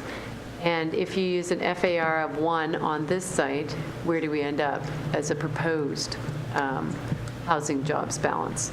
And then if this is a new proposal, where's that? So 4 different numbers to look at to see what this does. And I'm going to look to the Economic Development Director. What we have is square feet and dwelling units. I don't know if you, can you? Yeah. Okay. Okay, awesome. Good thing I had my expert here. There you go. Anything else on FAR? Okay. TDRs, there were some questions to make sure that the committee understood what was allowed. So I put a snippet of our current TDR map. So right now, Talus, which is over here, is neither ascending nor receiving site. I misspoke in the memo and said Issaquah Highlands was both ascending and receiving site, and that is incorrect. It is just a receiving site. And so what the proposed replacement regulations state is that with council action, the overlay of a parcel could be changed to allow TDRs in non-single family areas of Issaquah Highlands. So that's just where we are. We weren't proposing a change. This is primarily informational. So it's actually a reduction in the map, in theory, unless there was a rezone, because obviously a lot of Issaquah Highlands is single family, which now would not allow TDRs unless the property owner came in and wanted to rezone to multifamily, for example. So when I say no change, I meant no change to our recommendation, not no change to the map. So. And just to make sure that the committee saw it, there was also a letter from Forterra in on this particular topic, and I don't know if you want to talk about that or not. So a couple questions on this one. One is, I think if you're proposing, as I think you are, to reduce the area where development rights could be transferred to because of the existing single family, I think you ought to show that on a figure. So not just this old figure, but show me where it could go. And also there was some general language about we would do something if the housing job ratio got out of whack. I'm not sure if it was in this or it was in what we were doing on Monday. Somewhere. I guess I'd like to see more information on why this should be a TDR receiving site, unless you can prove to me that we are totally in line with our housing jobs ratio where we want to be. Why would any of this be a TDR receiving site? And when you say in line, you mean citywide? No, Oh. I mean that under the Issaquah Highlands Development Agreement, there were entitlements, and it was going to end up being this many jobs approximately, and these many units, and they could figure out where to put them. So that's why I asked for those 4 pieces earlier. Then it goes to this piece. If that's in alignment when you show it to me, I guess I don't have a big concern with leaving large areas of the Highlands as TDR receiving sites. If it's not in alignment with the original vision, I actually am quite hesitant to have receiving sites remain up there. The only other piece I'd like you to bring back on that is Keith had mentioned at one time that where there is existing retail, that there was a potential for a transit-oriented development overlay that would allow TDRs to go to a much smaller footprint. And I'd like to see that as well, what that looks like on a figure.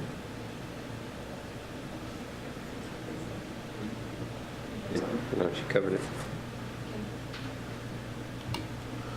Community requests. Commissioner Pauly had given us a great list of stuff that she was hearing out in the field. When we really sat down and thought about it, while those are things that we have on occasion heard, through this particular process, we have not really received any specific requests from the HOAs or the community meetings. Primarily, there have been questions to better understand the process, understand what the risks and opportunities are, and to figure out what the potential impacts to individual homeowners have been. But we haven't really received specific requests of make the streets wider, make the driveways longer, things that you highlighted, which we certainly do hear at times, but not through this specific process. Okay. So then what is the opportunity then for council to consider doing that anyway? And the couple of examples that I'll bring up is we're now being asked, asking our taxpayers to fund redoing parking at Central Park because the stalls are under-designed. And that comes from everybody's tax dollars instead of being built to a standard that people actually, they're telling us that they don't even consider it to be safe the way it's built right now. And now that bill is going to come back on us. So how do we prevent that from happening again? There is some disconnect there. There's some standard that's not working. And within private developments themselves, and not all retail has necessarily, or residential has been built up there, there are places on private developments where sidewalks, internal sidewalks have been built with 4-foot driveway aprons where everybody parks across the sidewalk. There is no sidewalk on the other side, meaning anybody with any kind of mobility issue or anybody in a wheelchair has to go in the road. And so there's some issue between how it's built and how private properties enforce it. So why would we continue to allow private development to do that when it just doesn't make sense? And I have some pictures of that, Lucy. That would be really helpful. can, yeah, Because I can send it to you. off the top of my head, I'm not thinking of the I location. don't live up there, but I feel like when we did the comprehensive plan amendments, I think it was maybe 2 years ago, we on council got a complete set of all the public comments so that we could actually say, this is what they're saying and this is where we see it. I feel like I didn't hear any community voice in this. I heard questions that were asked, but did we ask the right questions of the community about what's working and not working? I didn't get that sense that we did that. And if we did, then I would have thought at least people living in those developments or using Central Park would have said your standard for parking in Central Park is wrong. So why didn't we get any kind of list like that? I mean, I'm a little confused by that. Okay. All right. There was a question about whether using Central Issaquah standards were too urban for, primarily for Talus, although I'm sure that that has been a question up at Issaquah Highlands as well. I think the thing that we'd say is that that's why we are in the replacement regulations retaining quite a bit of the vision, the goals and the guidelines, the land use standards, the parks and plazas and trail standards, and that things like landscaping, lighting, parking, and roads are going to Central Issaquah because we feel that those are more universal standards that represent good urban design and are similar to or the same as standards that have been found and used in the development agreements. To take the road example, the standards that we're proposing do not carry, except for VUNRFs, we are not carrying forward the urban village road standards. Talus standards are probably a little wider. They're more like Central Issaquah. The Issaquah Highlands standards are not being carried forward. So we feel that the road standards are being corrected through the process of using the Central Issaquah standards. Questions? So Keith, you and I had a conversation a while ago about emergency access up in the villages.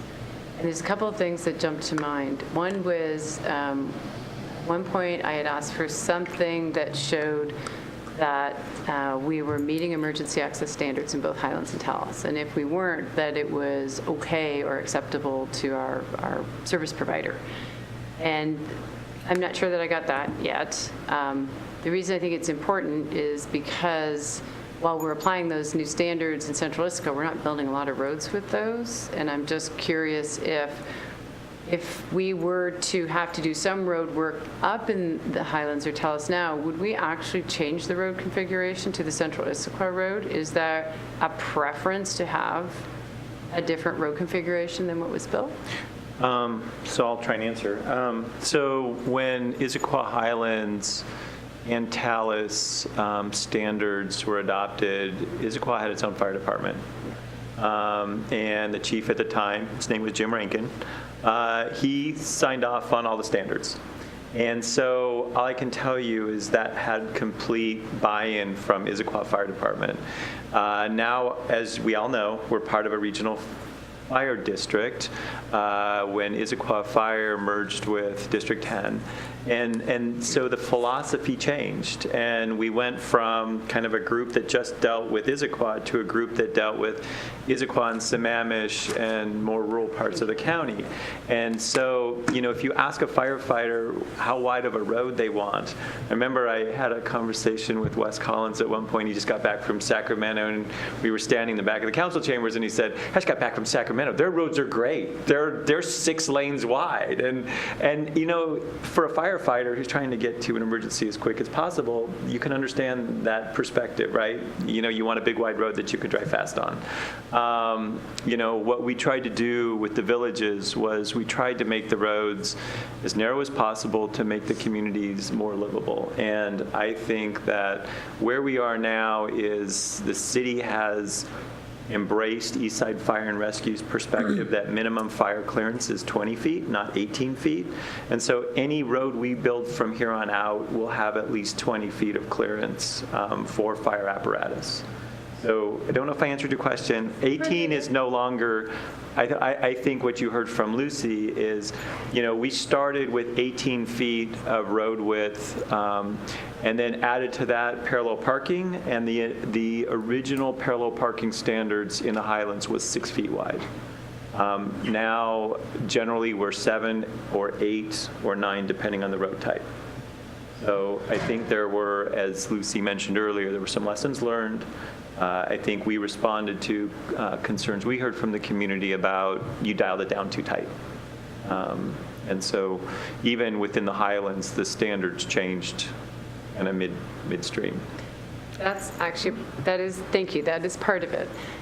So that means that Eastside Fire and Rescue have looked at all the SID standards and said they're acceptable. That's my understanding. I didn't do those standards, so that is my I'd like to understanding. know that. Okay. And then the second piece of that is if we're going to rebuild the road in Central Park, we're going to use the street standard from Issaquah, Central Issaquah Development Standards to do it. The parking widths and the street standard. So, so do you want to answer that one? That's true. So I'm going to just take one step back and say that the perspective that Keith said about using the 20 feet instead of the 18, we've been doing that for several years now. So we understand that that lesson has gotten to us, and we have, it's not waiting for the development agreement to end. We have been doing that. In terms of Central Park, I want to even take a step back that Central Park originally was built by the Parks Department in conjunction with working with the MDRT. So yes, the MDRT pushed hard to retain the vision, but this was not, this was a public project and was a negotiated plan between multiple departments. I, off the top of my head, do not know. My push was to do 20 feet and I think 7 as part of Central Park. I would have to go back and confirm that that's the road section. I don't know it off the top of my head. Just trying to picture what we're going to get going forward, whether we redo a road or build a new road. And then the last piece was, I did not see this in Highlands. I see a lot of it in Talus, these little gates on roads. They look like they're laneways, and now they're gated, and I'm not sure how, is that something that's still allowed under Central Issaquah design standards? Is that something that's non-conforming? How do those little gates all work? So, so those, part of the Talus standards and the guidelines say that every neighborhood gets connected, right? And so what we did was when we took those plats through, we took them through and we created little kind of back connections for the use of the neighbors. They're really not for anything other than neighbor use. After they got built, the people who lived adjacent to them wanted them closed. They didn't like people driving on them in front of their houses. And so the Talus HOA at the time, and this predates many of the folks in this room, basically made a request to the city to allow the installation of gates. And, you know, I think we felt like we did not have the ability to say no, because they were not, I believe they're private tracks. And they were intended for the use of the neighbors, and what the neighbors were telling us is they didn't want them. So they didn't serve necessarily, they still serve as pedestrian connections between neighborhoods, but no longer vehicular. So, so they're an odd story to tell. If your question is could we build roads at some point that some point later gets a gate across it? Sure. If it's not needed for public access or for fire access, it would be considered a redundant facility and could be gated. If it was, I mean, we likely would not do that in public right away. There's issues there. And then the last road question was, for the unbuilt parcels at the top of Talus 7, 8, and 9, where are they in the process, and will they use the SID standards or will they use the old standards? Are they grandfathered in, meaning we'll have more non-conforming, or will they move forward with new standards? Super complicated question you just asked. You know, in theory, so Can you answer that when you come back? Sure. Okay. the preliminary plat is done. The final plat for 7 and 8 is what got remanded. So the standards, so the preliminary plat So you're going to answer it now? is a Not vest. when you I'm come back. sorry, was I not supposed to answer No, now? I'm just trying to move on. So the preliminary plat's a vested land use application. So the standards that were approved for the preliminary plat for 7 and 8, they can still build.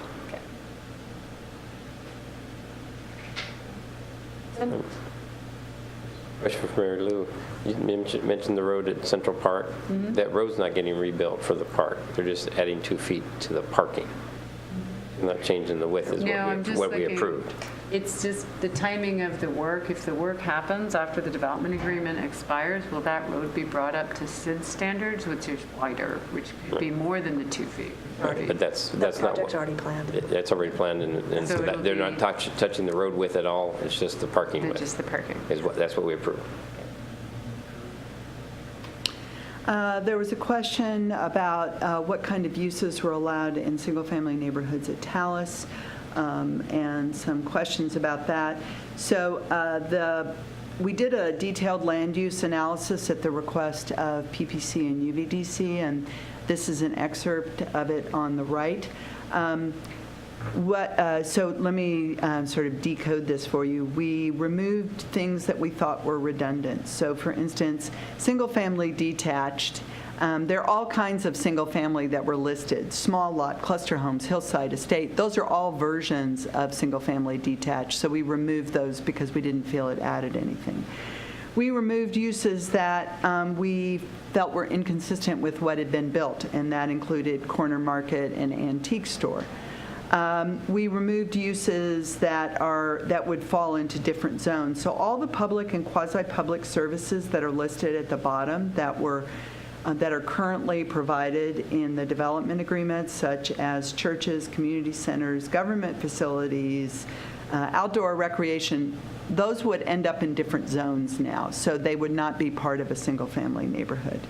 So the things that we either added or retained were what we thought would be part of an evolving neighborhood. So we added group homes so that things like Leo House could be added, and we retained bed and breakfast because that seemed like something that could be appropriate in the neighborhood. Okay. And then the last one was the 100-foot buffer along SR 900. The development agreement had required a vegetated buffer. There were certain exceptions, such as storm ponds, trails, entry features. Not all of it has been replanted. Mostly that's related to the TriMet parcel down here, as well as some sort of lingering construction work. We are planning to work with the master developer on the closeout of the development agreement and getting that replanting through that process. And the HOA would then be responsible for maintaining, as they are with many of the other HOA parcels. That's all I got. Yeah. So I didn't know how many touches we were getting on this. I actually read the back part of the packet as well, which was, I think, a reference to what would remain from the development agreement for Talus. The last pieces of the packet today, like page 200. Anyway, I don't need... Page 404 and 405? Kivy. I don't, these are maybe just takeaways. Sure. There is a lot of references to something in Talus called the Village Center. And because this document is staying with it, if the Village Center didn't get created or got created in a different manner, we ought to talk about it. Otherwise, it's extremely confusing. There's a reference to building traffic circles, and there's a graphic that shows what these traffic circles will look like, and I didn't see any up there. It talks about community gardens. The original one talked about a connection to Newport Way, and so if that development agreement is going away, what does that mean for what we're doing now? And also a trail to the valley floor. This is just my question, is that from Talus, from the northern boundary of Talus down to the valley floor was, I'd like to know if there was ever discussion of a trail connection to the transit center. Because right now, the walk from Talus to the transit center is horrible. And I think that was it. Those are all were in the back part. Right, those are the goals and guidelines. That we're still staying, and Yes. it's kind of odd that if they don't apply, then I think they have to be cleaned up a little bit too, because otherwise it's confusing.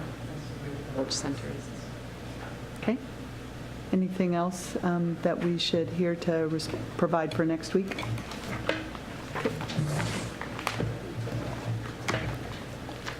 So can I have a show of hands of people who are here to talk, provide public comment? 1, 2. Okay.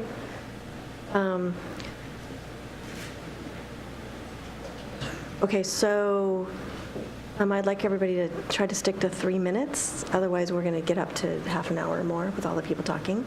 And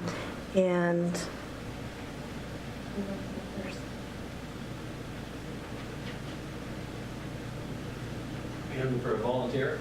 Yeah. Good evening. My name is Ken Bellamy. I'm with TriMet, one of the owners of the parcel 17B. Address is 7900 Southeast 28th, Suite 238 in Mercer Island. We've been working with the City of Issaquah staff over the last several months as they've processed the end of development agreements and defined the zoning and regulations that will replace them. We appreciate staff's efforts and their responsiveness to our questions and concerns.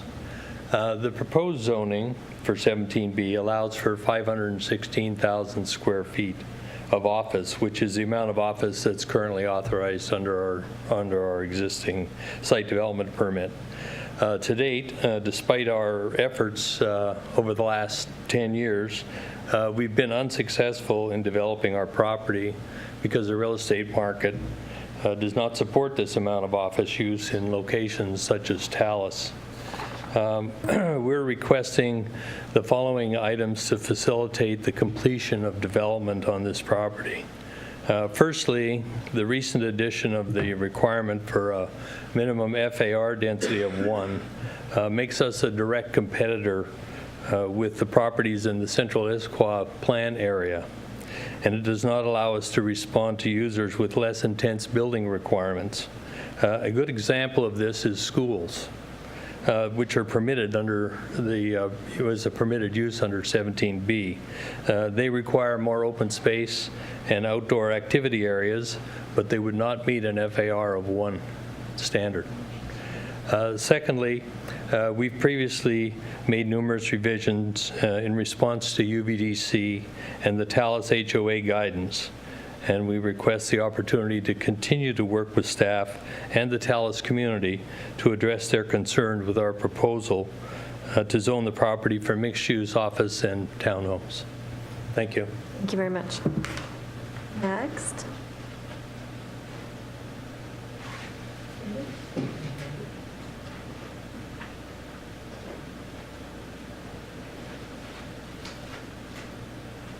David Kapler. I'll let the community address some of the residential issues, I guess, more. But the trails one, of course, you got me up here for that. It just references classification and connectivity, and functionality has got to be included. So the grade stays reasonable and all, because, just keeping the same surface and the same width and the two endpoints is not equivalent necessarily trail. So maybe they could come up with something better that would be even better. Great to hear the word school and Talus. I like that.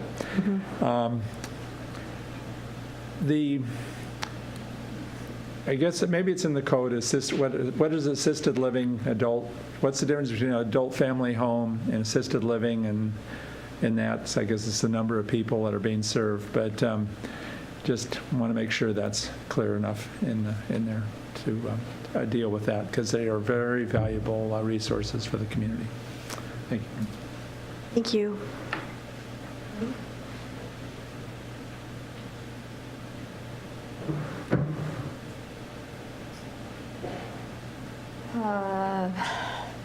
So we have some parcels along the edges of the Issaquah Highlands that may then end up using the Central Issaquah Plan standards when we change the Highlands over. And so then we might actually get some hillside excavation situations. So the Central Issaquah Plan, as you see, is already expanding up into the hills. I would ask the question, how will these changes affect those adjacent parcels? Because there's this sub-area that now happens when you turn the development agreement into basically the rest of the city, and so then they start creating these sub-areas. So anyway, you can ask the question. And then I have to disagree. Talus is not that urban. When you read the Central Issaquah Plan and you start doing your back and forth, it goes urban, urban, urban, urban standards, and you read what they mean by urban, and you look at Talus, which is this forest village, and there's a disconnect. So I would ask that for Talus, every time you see the word urban, you replace it with forest village instead, because they are not the same. Thank you. Next.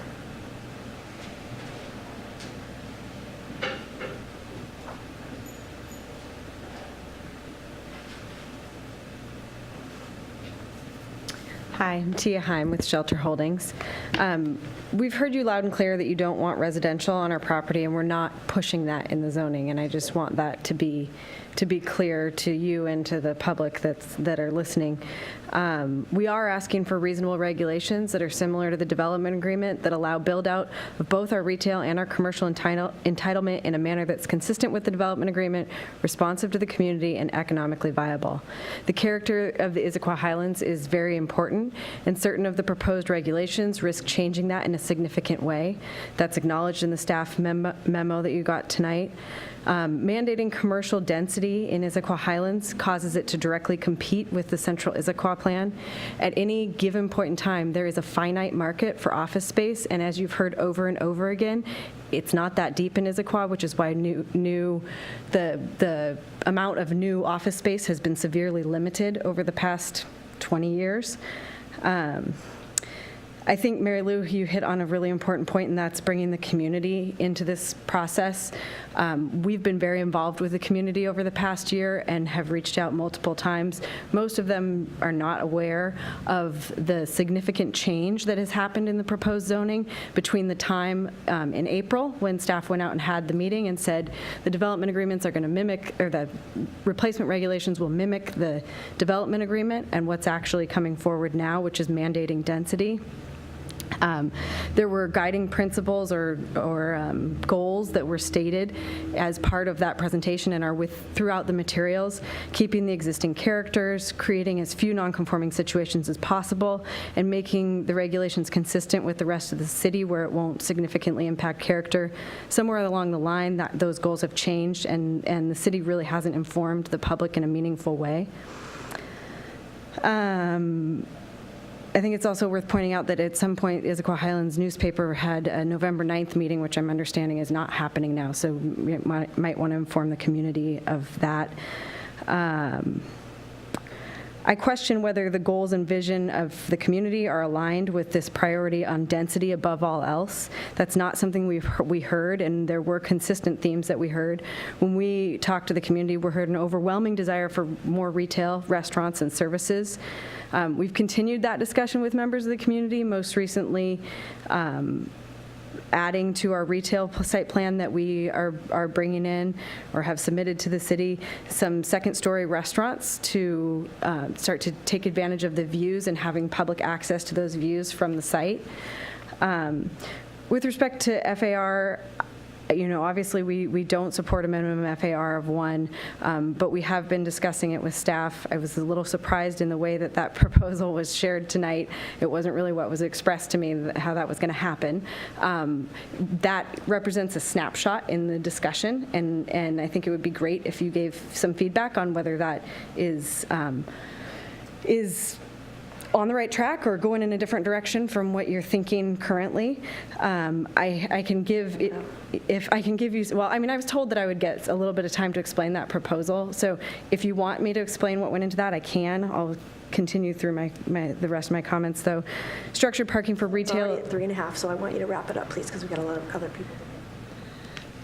Okay, if you don't want to hear public comment, that's, I guess, your opportunity, I mean, your option, but we'll submit more written comment. We're here because we want to be a partner with the community, with the city and the community, and we want to create a development that allows build out of retail, commercial density in a manner that's consistent with the development agreement, responsive to the community, and economically viable. The currently proposed replacement regulations don't do that, so I guess I'll submit the rest of the comments in writing. Thank you.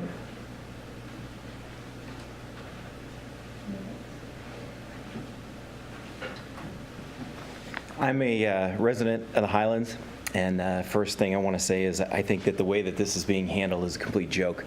The way that the FAR shows up out of nowhere, the way it continually gets pushed from meeting to meeting to meeting. I don't know if you're hoping to limit the comment. Obviously you are. From the residents, I think that's unfair. Just because your meeting went long, you like to discuss walls, these other technical things. All these people spent a lot of time preparing for this, including myself. So to limit that comment, I think, is completely unfair. I do not believe it is not proven that commercial, if you build it, they will come. That is absolutely false. Microsoft has more money than they know what to do with. They could have built there a long time ago. They chose not to. The city of Issaquah has tried to recruit places like REI to come here as their headquarters. That failed. Why? Because it's not here. This is not a market for commercial, and I don't want to look out my window. I literally live across the street. I don't want to look out my window and see commercial buildings empty on the weekends and at night. No life, no activity, no benefit to me or my family. Not to mention, no one's addressing any of the residents that live west of there that will be completely cut off if you build commercial. They will be their own neighborhood. They're supposed to be part of the community, and you're going to isolate them. So please think about those things before you make your decisions. Can I get your name? Jason Eden. Thank you. And you sent correspondence today, too. Thank you. Karen?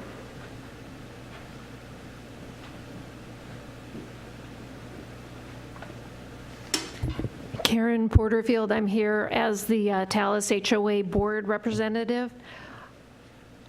I think this has not been a good process. The Talus community understood that the design issues that shape Talus would be brought forward. To put it now under the central Issaquah plan and have the conversations around high density does not in any way equal what we heard in our earlier conversations that we have had. The community as a whole, and this was discussed at our national night out because we put up a big table and had this conversation, is against high-density housing. They are against townhome development down on parcel 17B. They have clearly indicated that they support schools, assisted living, or commercial. They are not going for another Atlas or another Gateway. They have said no. They are very concerned that if we go under the Issaquah, the central Issaquah plan, that parcel 9, which was designated for townhomes, will go high density. Again, what do people think of? They think of Gateway, they think of Atlas. They are appalled and they are angry. So I am just saying that if you want to put this under the central Issaquah plan, you better very clearly lay out for the Highlands, for Talus, what the design standards are for that community. And I would suggest that until you clearly have that information, you should not vote on this. We have a new mayor coming in. We have a new city council coming in. They're going to live with the consequences of the vote. Maybe they should be the ones to have to take that vote.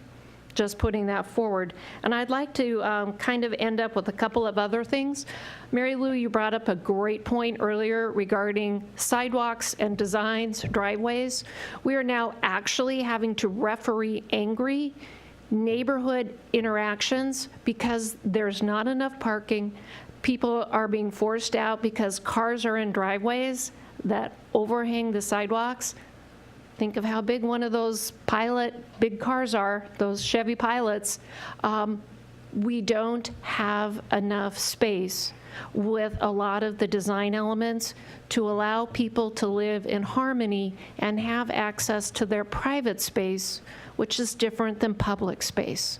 And for all of us who have built developments, and I've sure spent a lot of my time doing that, there has to be a clear delineation, and we have lost that in many parts of Talus.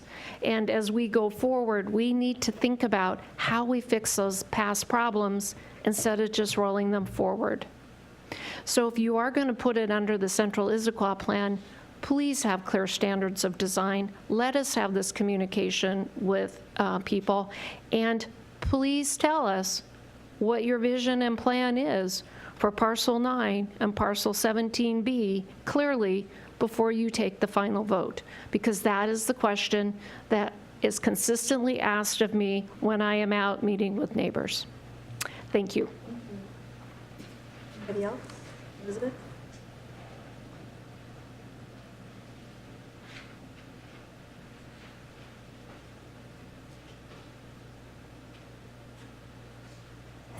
Elizabeth Maupin, just a couple of comments.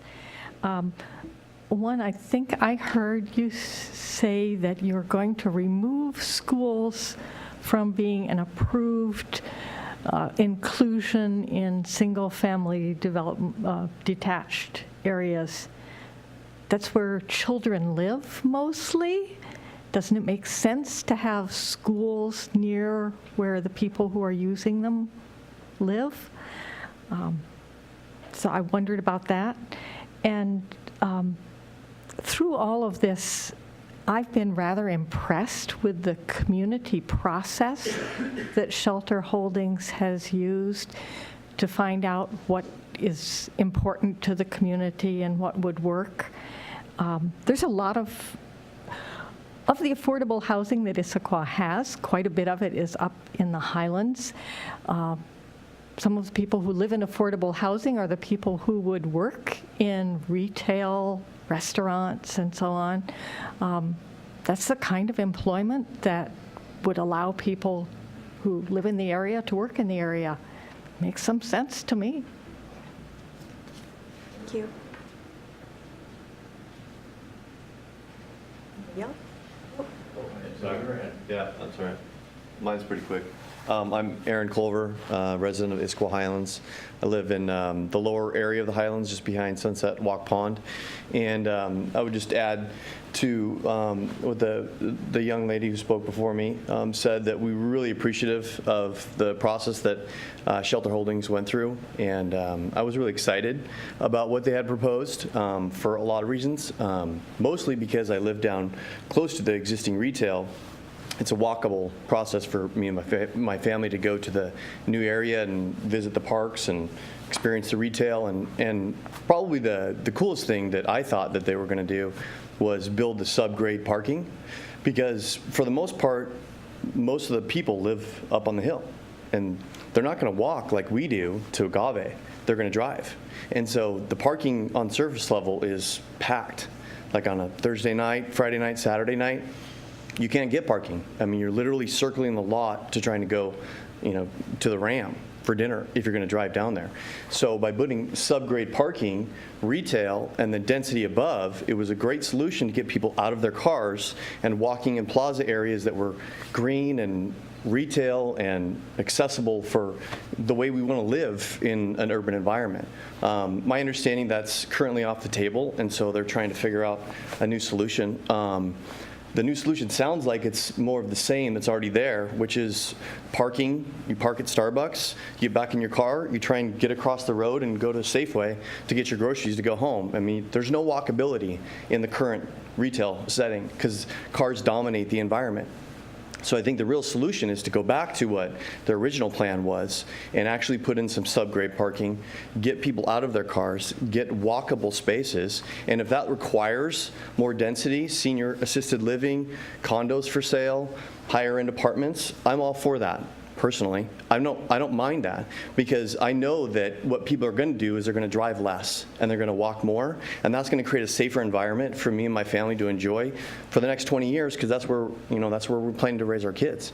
To add again to her point about assisted living there, I know a woman that works at the Fred Meyer, and she lives in the YWCA building, and she pays $700 a month for a corner studio unit that she could never afford if there wasn't that living option up there for her. But she gets to take the bus down to Fred Meyer and work down there and live in the Highlands because that density is there for her to be able to live in.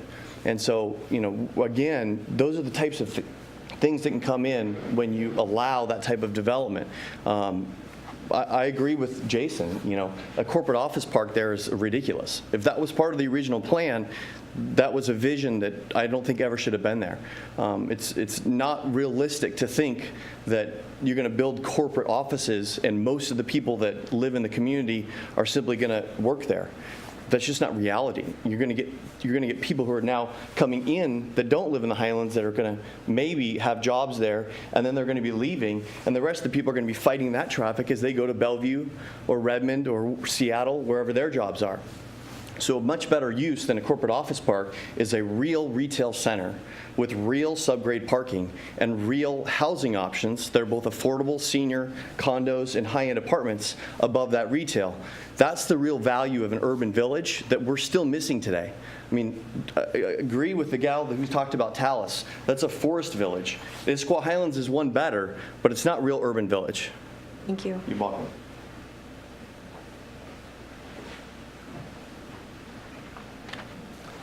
Hi, I'm Doug McClelland, and I live in Preston, Washington, but I've worked for the Department of Natural Resources for a long time, and I'm here representing Forterra. I've been on their board or as a trustee for a long time. They sent you a letter, and I hope you got a copy of it, but I have them if you need them. Thank you for the opportunity to comment on the topic of replacement of regulations for the city's transfer development right program. Forterra is a leader in supporting the prosperity, livability, and sustainability of Issaquah and King County. From the work protecting farmlands to helping cities become attractive and healthy places to live, we champion a range of efforts across the county to improve the future of our communities. We encourage the city to support the expanded use of transfer of development rights, TDR, as it considers your upgrades. I guess last night, Forterra presented some results of a public opinion research that was talking about growth here, and the message was really clear that 3/4 of the residents of the city of Issaquah want to make certain that our farms and forests are protected and they're a part of it. At the same time, 98% want to make certain that we have amenities that come with growth, new businesses and restaurants, and a lot of things you heard here tonight. And Issaquah wants to retain that character of existing single-family neighborhoods, keeping condos and apartments out of those areas. How can the city balance those desires in a cohesive public policy? Part of that has been the successful use of the Transfer of Development Rights Program. So Issaquah's Transfer of Development Rights Program has seen recent activity and has had the potential to do even more to protect the important open spaces that define the community and encourage growth near transit, neighborhood businesses, and jobs. Yet this tool will only succeed if the program and the city keeps it fair, predictable, and easy to use. Changing the program to require council approval of TDR receiving sites would introduce uncertainty, and it would be very doubtful that there would ever be a project approved in that manner. This could deter the use of the program, resulting in patterns of growth that run counter to the comprehensive plan and would not support the community character that residents say they want.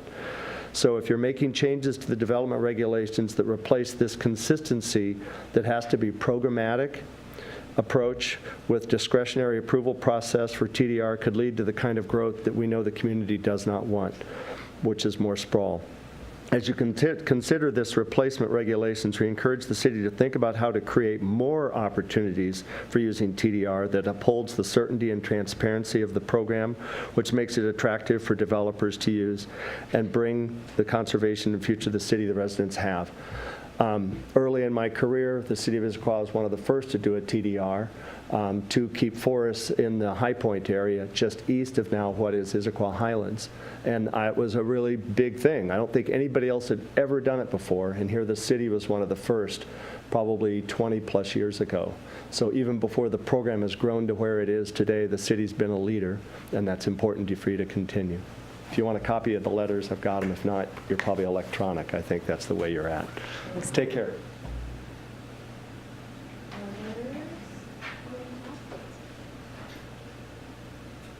Anybody else? Go ahead. That's it. Maybe my letter. Yeah, you did. Okay. So can we put up here again what the next schedule is? What the schedule is for this, because it's going to be back a few times. So as scheduled right now, we just have next week. I thought it was supposed to be more than that. We discussed that, and I think there was a hope that we wouldn't have to come more than once.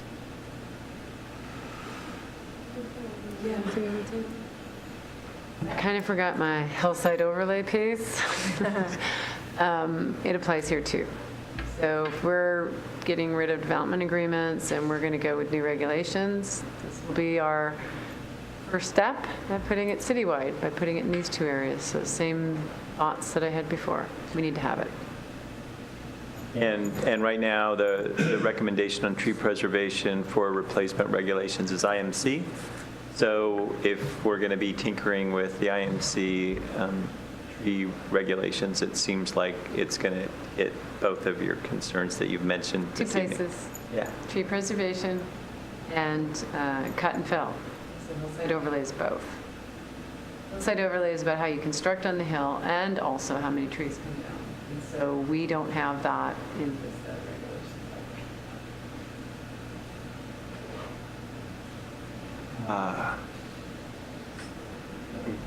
Okay. We'll do that November next 2nd. time.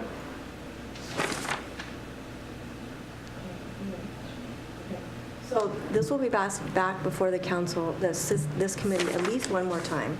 And just for folks who don't regularly come to the committee meetings or the council meetings, the committees always allow public comment. The committees always allow public comment, and usually the most that's allowed at the council meetings and at committees is 5 minutes. And so we have a lot of people. We try to manage our meetings as well. This meeting didn't really go late. We've had some really late meetings. So certainly not trying to cut off any public comment, trying to manage meetings. And you can come back to us. You can also come to the council meeting, send letters and emails. We're happy to have your comment, and I certainly don't want you to get the impression that we don't. But we do have to try to manage our meetings. So, but again, like I said, it'll be before us again on the 2nd, and at least one more time, maybe more if it's not ready, because you can hear there's a lot of questions and high interest from a lot of people. So, is there anything else that you want to highlight? No? Okay. Okay, thank you.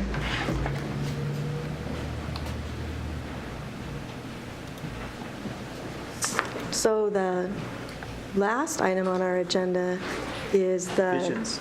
Yeah, the visions. An easy one. We're going to end with an easy one. Okay. There you go. I emailed them.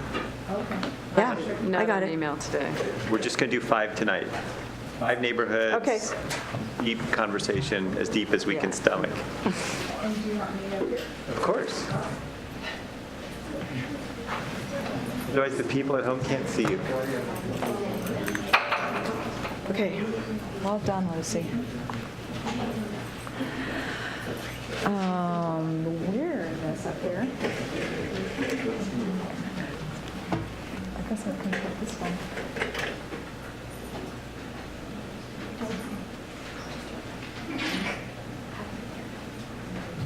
Okay. So here we are again. Oh, I'll wait for Bill.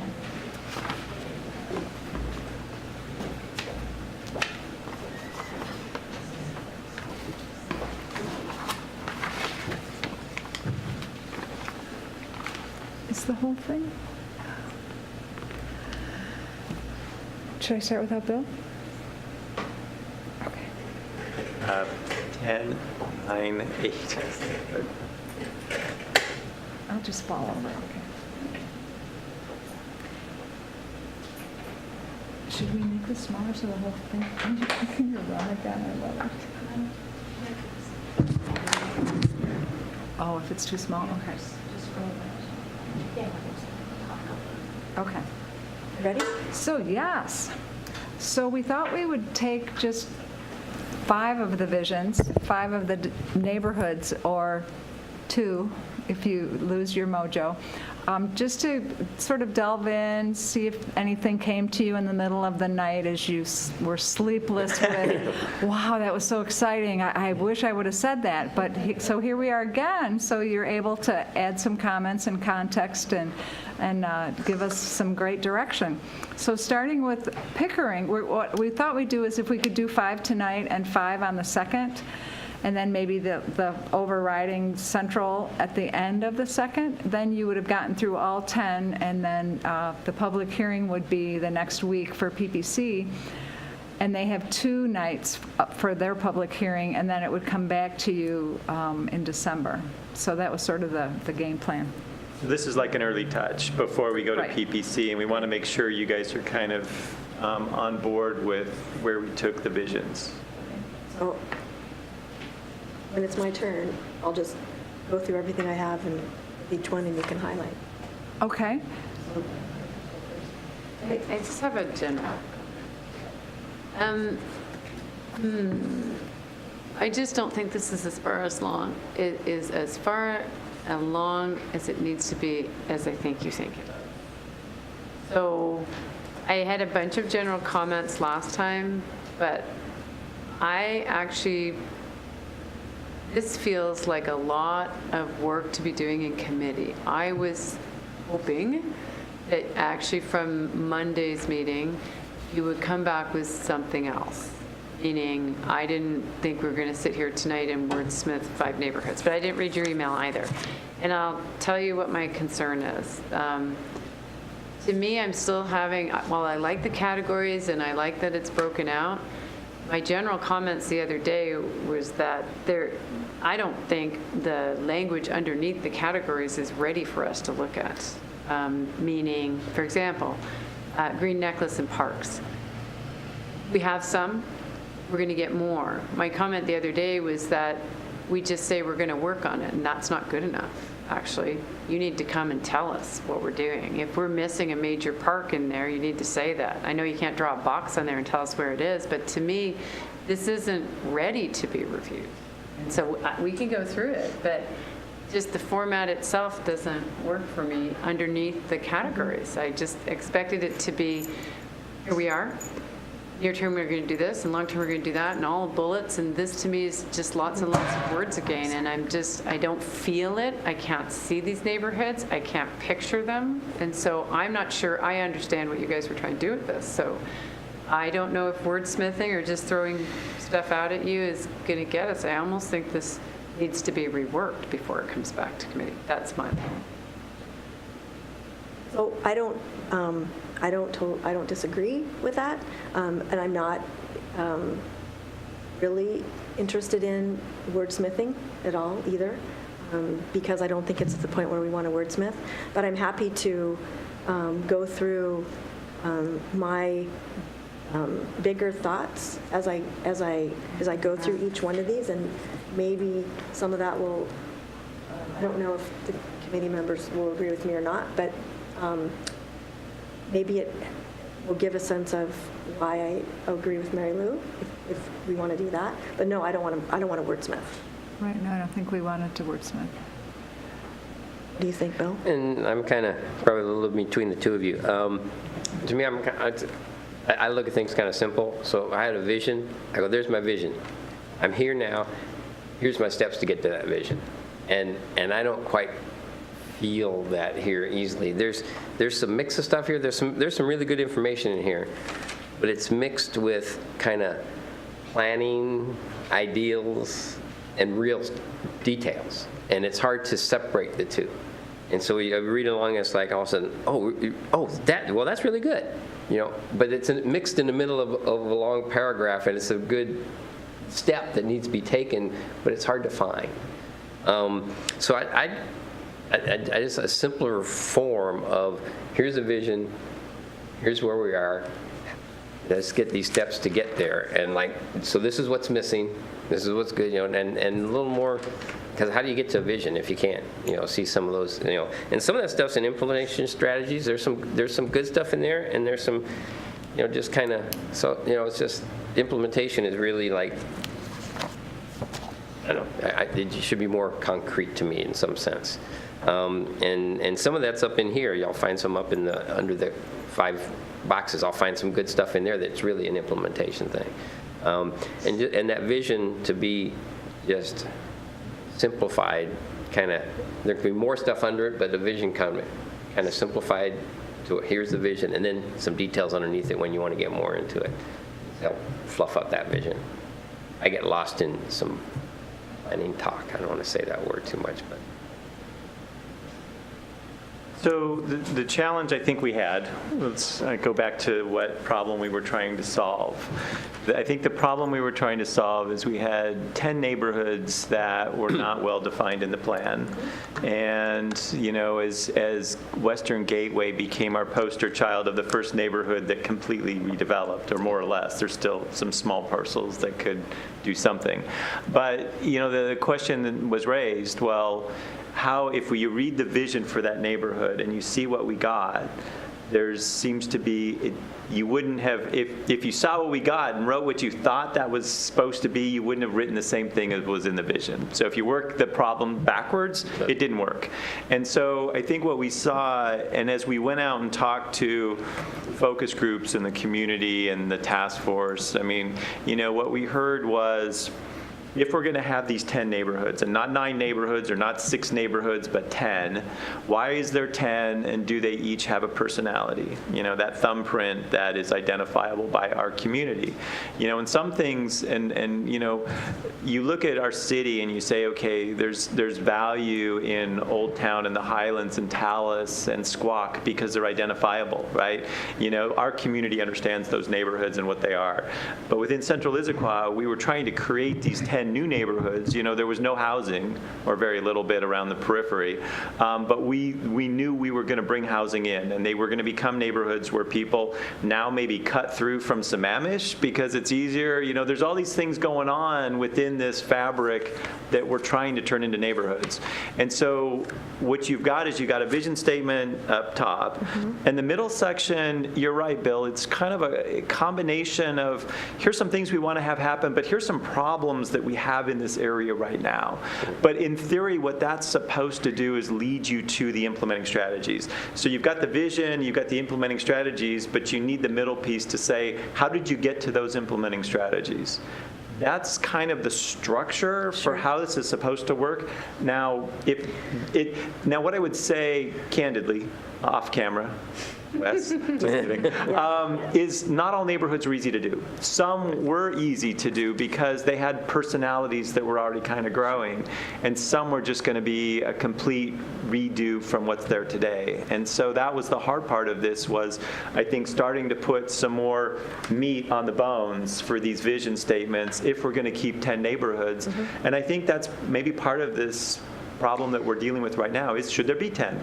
And if we think there's some value to breaking up the 900 acres into smaller bites so we can be more prescriptive about what we want, which I think is a great goal for us as a community, how do you do that, and how do we do it in a planning document that has to have planning language, sorry, Bill, that will lead us to that predictable code language so that when development comes in through the door, it's predictable. And that's the piece that I think both parties want. Both the city and the development community wants that predictability. So we're not all trying to figure out Newport after 6 projects come in, because that's the hard part.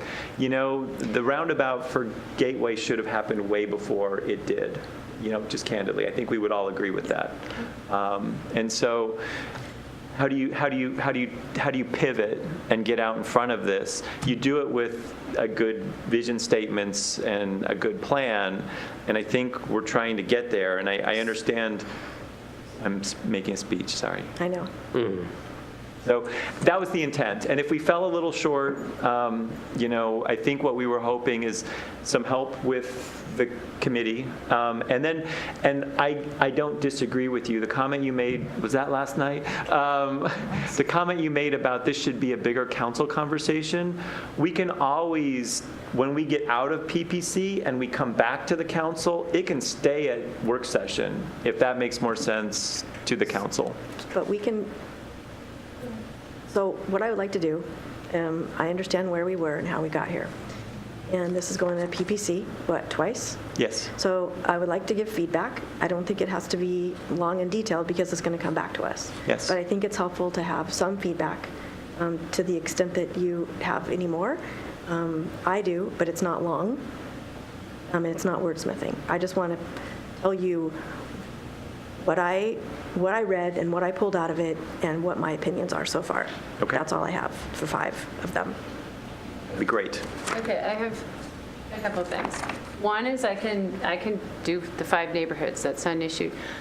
I have more comments that are high level that I want to share because, again, I feel like this is completely backwards. No, mine are high level too. Okay, because we said we're going to grow, we picked an area, and I can't rally around this plan, and I can't rally around these visions, because they're not exciting. It's like, how do I go back to the community and say, rah, rah, rah, get excited, the moratorium's over, because we all know what's coming. I'm nowhere close to that confident about this. So I have a bunch of comments at that level, and some of them are related to what we just heard about the DAs and what we just heard about TDRs. And there are many, many moving pieces in town all at once. And maybe the Highlands isn't the right place to have the 1.0 FAR and to have anything other than two-story restaurants. Maybe restaurants, retail is what they want. Well, then what happens here? And I feel like this is just a hodgepodge of like what we've been doing the last 3 years. We'll take what we got. Oh, a storage unit right in our middle of our prime center of town. Not that that's not a good thing. There might be a reason to have it, but I don't feel very confident with what I see at all. And when I hear city and council and PPC, where's community? I mean, the people who really have to buy into this is community. And I know there were stakeholder groups, but I feel like we're trying to do something without the community. We're not going to get the community buy-in at the end because we're just drawing it all up again. And we're coming from a place of, this is cool, let's create it, to we have to take density, let's describe what that is. And it feels really backwards to me. Really backwards. Some of the high level stuff. Okay. We can do neighborhood by neighborhood. Okay. Start with Pickering. Who wants to? Pickering? Want to start or you want me to start? Go. Okay, so I would like to, I think it's worth repeating what Mary Lou said the other night, and that is that I found it very difficult to determine in all of these when we're talking about current conditions and when we're talking about what we would like in the future, what it's going to look like. I can't tell if it's saying it is, when we say it is this, does that mean if I'm standing here 20 years from now, is this what I'm standing in the middle of, or is this what I'm standing in the middle of now? Keith, I appreciate the relationship between the vision and the 5 things in the middle, sort of leading to implementation strategies. I did not get that connection at all when I was reading it. I want it to be clear what is there and what do we want there.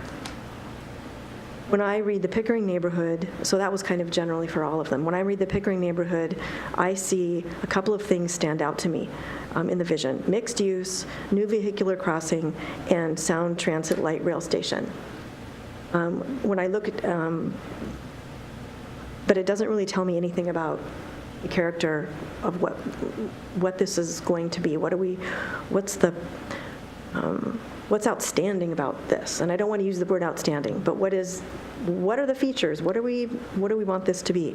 When I look at primary uses, all I see is housing is necessary. I don't see in the Pickering neighborhood where that's going to happen or how that's going to happen, because Costco's there, and I don't think they're interested in housing. And I don't think we've ever heard that there was any interest in any housing anywhere else there. There's a lot of, under the key environmental features, keeping an active engagement. How are we going to do that? How are we going to require that? I don't understand under the Green Necklace and Parks, really the only the thing that stood out to me, which just says this neighborhood will be fully integrated as part of the Green Necklace. I have no idea what that means.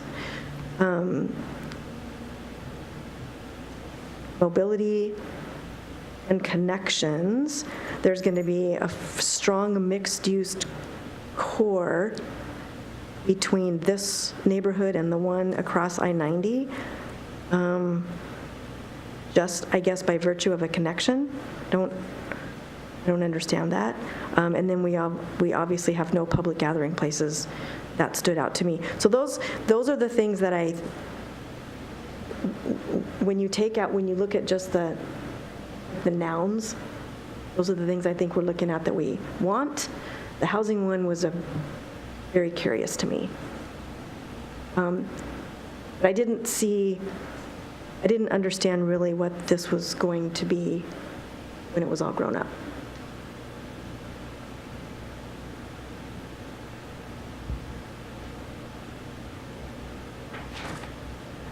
I'm a little more general, I think, on this one.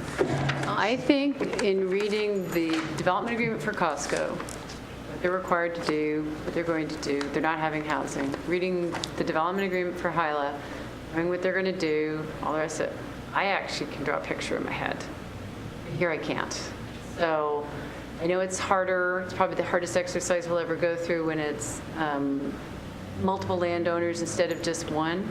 But I can't picture it at all. So I'm not even sure how to recommend what it is, unless we're going to specifically draw streets on there and say vertical mixed use here, or we're going to say that they have to have 40% of it residential. I have no idea. It looks like a lot of wishing, and that's what we were doing in Gateway. So it just, I can't picture it, and I don't know how we're going to get there from what I'm looking at. Yeah, I guess calling it a neighborhood when there's not one resident there is kind of is interesting. And the big unknown is, possible light rail station somewhere there, maybe, right? Which could really change the world, but it may not be there. I mean, on the other side of the freeway, who knows, right? So it is a tough one. I mean, right now it's pretty much what it is, and that's the catalyst that's going to make a change, probably or not. So it's tough. But talking about housing, is pretty tough. I just don't see anybody, having a neighborhood feel no neighborhood there for me. I can't vision that. I'll make one more general suggestion. This whole thing about trying to do this however many times is, in my mind, people call everything north of 90 North Issaquah. Part of it didn't used to be the city before. I really don't feel like we accomplished much breaking it into 4 pieces. In the service and the whatever and this and this. Maybe it's more, it would be a better planning exercise to look at inventory what we have over there, call it North Central Issaquah, whatever you want to call it, and be more prescriptive in, if we're going to have housing, where are we going to have it, or where would we like to have it? But it seems like we're probably going to struggle with all of these 4 pieces on that whole side.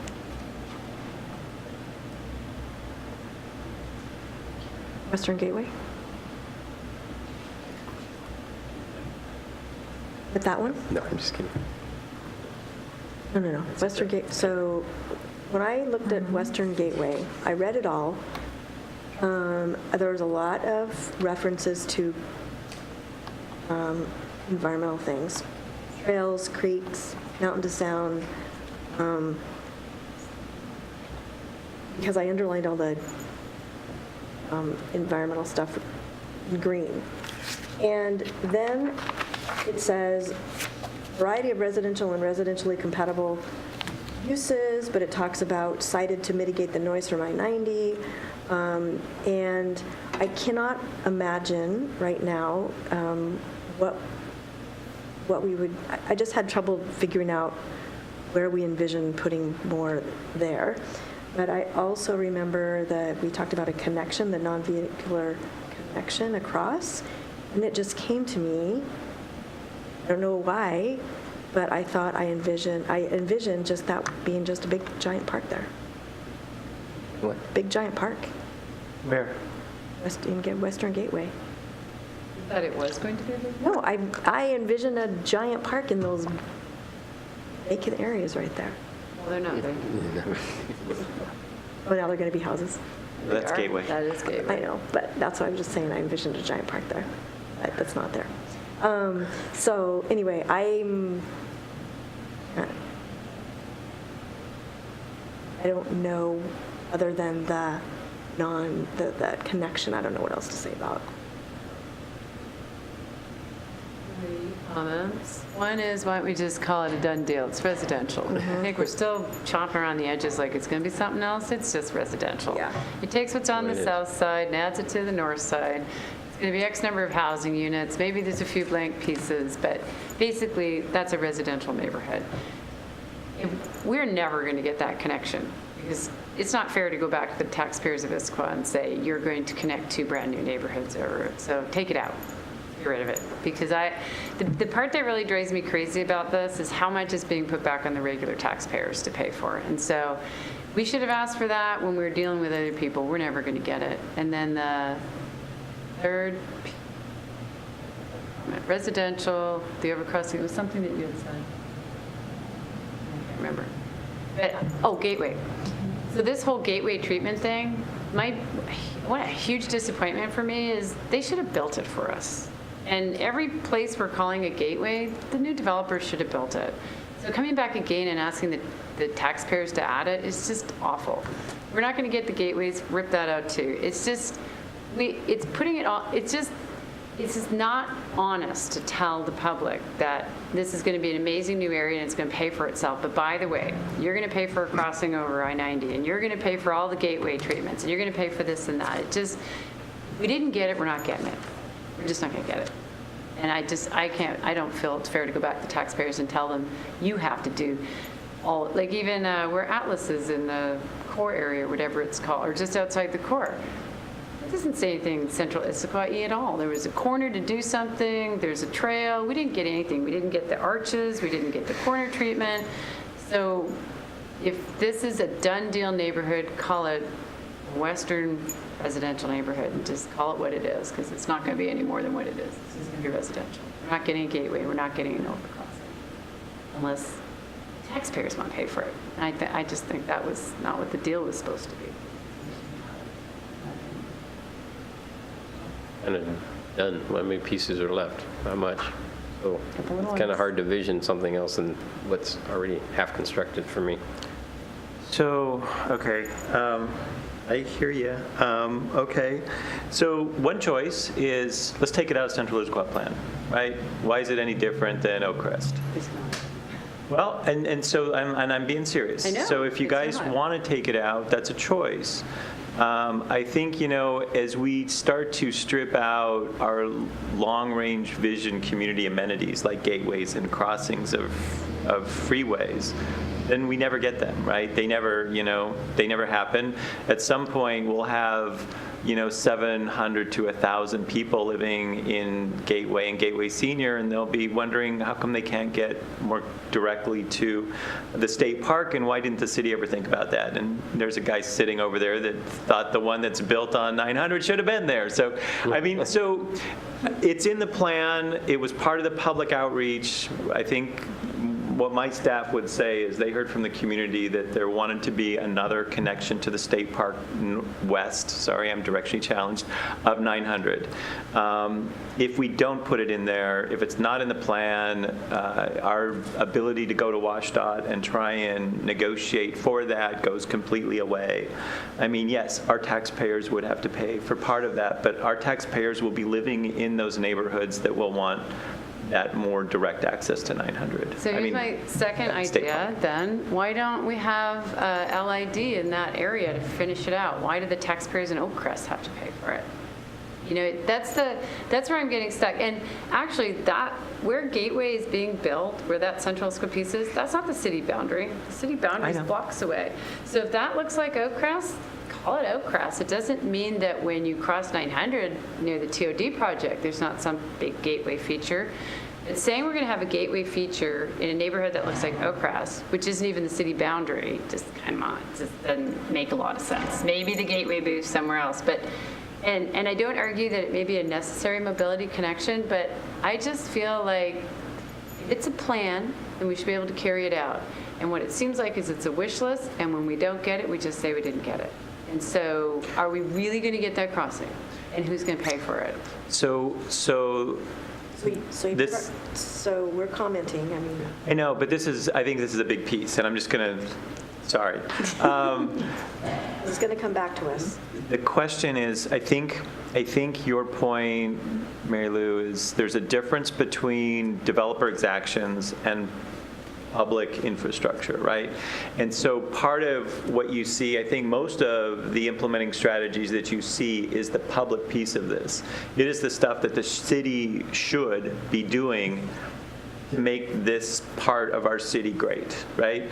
It doesn't even touch the private pieces. So the private parks, the private trails, the private street improvements that would all come with development, this is not what this is. This is really to guide us for the next 20 years so that we put things on the CIP, so that we put things on the TIP. You know, if we don't put in here, let's talk about preserving Gilman Village, we don't ever talk about that, right? Another 10 years pass, and at some point Aaron Baru says, you know what, I've just sold it to, you know, people from another country, and guess what's going to happen? This is what this document does for us, is it gets us all so that when we want to talk about where to put a train station, there's at least something in a plan somewhere that says, hey, maybe it's in this general area, you know, and that starts the conversation. Now, at the end of the day, Sound Transit may say it goes way over here. Well, then we go back and we change our plan, right? How does that now affect those neighborhoods that assumed they would have proximity to a train station if now they don't? Now they're on the other side of the freeway and they can't get there because we didn't get the 12th Avenue crossing. So this document is supposed to help us with our decisions, not necessarily be the prescription. It works two pieces. It's the other piece that I said last night where, for example, if BMC were to redevelop and we said that it is important for that neighborhood to be connected across a major arterial, now the staff have as a tool something we can use with that developer to say, so how are you going to get your people across the street? And when they say, well, we're going to let them walk, you know, a quarter mile down to the signalized intersection and cross there, okay, that's not okay because our plan says we prioritize bikes and peds. So this thing it has a purpose, and it doesn't necessarily have to be the developer prescriptive piece. I think it's more for us to fulfill the vision over the next 20 years. So sorry, I'm going to stop preaching. Well, maybe it's trying to do too many things. Maybe. I think it's what we're trying to do, it's kind of all over the board. So most of these examples you used, though, Keith, was where the developer was participating. It's done. The developer's not participating.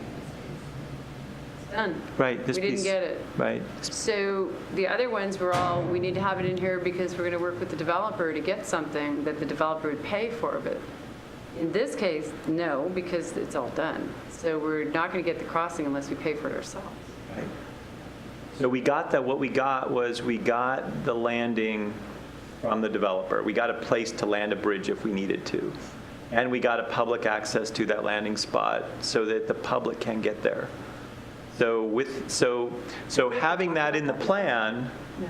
We've never talked about that before. Okay, so that seems, then that it would should seem to show. be. So that Then crossing. It should show there under mobility and connections as an existing path. But it also would seem to be a policy decision that we never even talked about, It's in the existing Central Issaquah plan, that we would get a landing there. that we would get a crossing west of 900. And that was because it's in the original, plan from 12 years ago when nothing, this is wide open, right?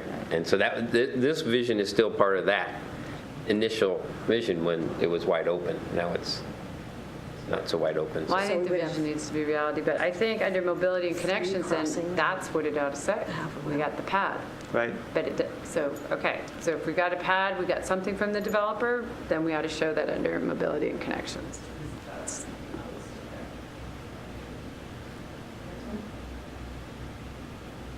I'll just say one thing is the key to all this stuff to me is that we want to connect people in the neighborhoods and access to their things. Right. That they want. And so that part is still essential because we now are going to have a whole bunch of people living here that weren't there.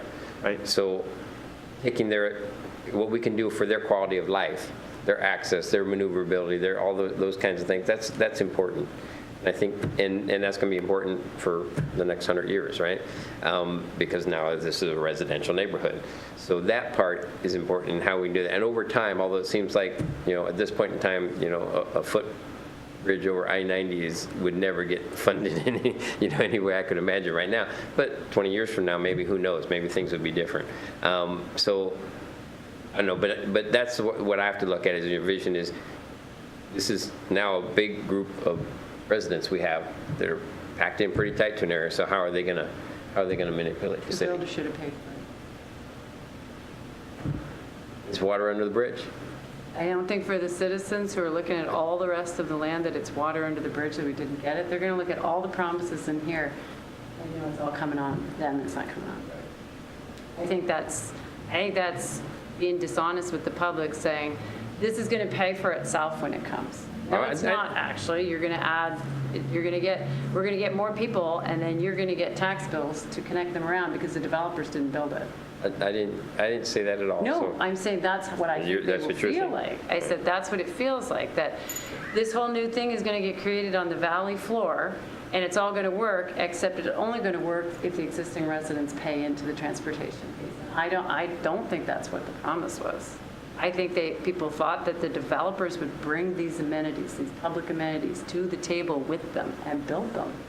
I hear people are frustrated that we got land over there for a park, but now the taxpayers that are here already are going to pay to finish the park. It feels like, I think if that was the question that was put before people years ago, is growth's going to come and your tax bills are going to go up, they'd go, huh? We're going to pay for part of this? I mean, it doesn't feel like we're getting enough. I understand. Okay. So we should go have coffee. okay, more feedback on the rest of them? Yes, We have please. 3 more to go. Sammamish Park. No, Hyla. So I'm sorry, Hyla.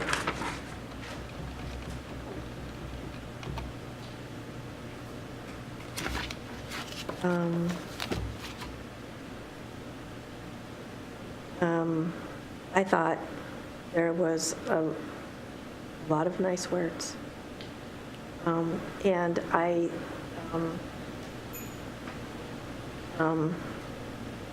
and my comments don't have anything to do about the development agreement. They have to do with vision as we've written it for this area.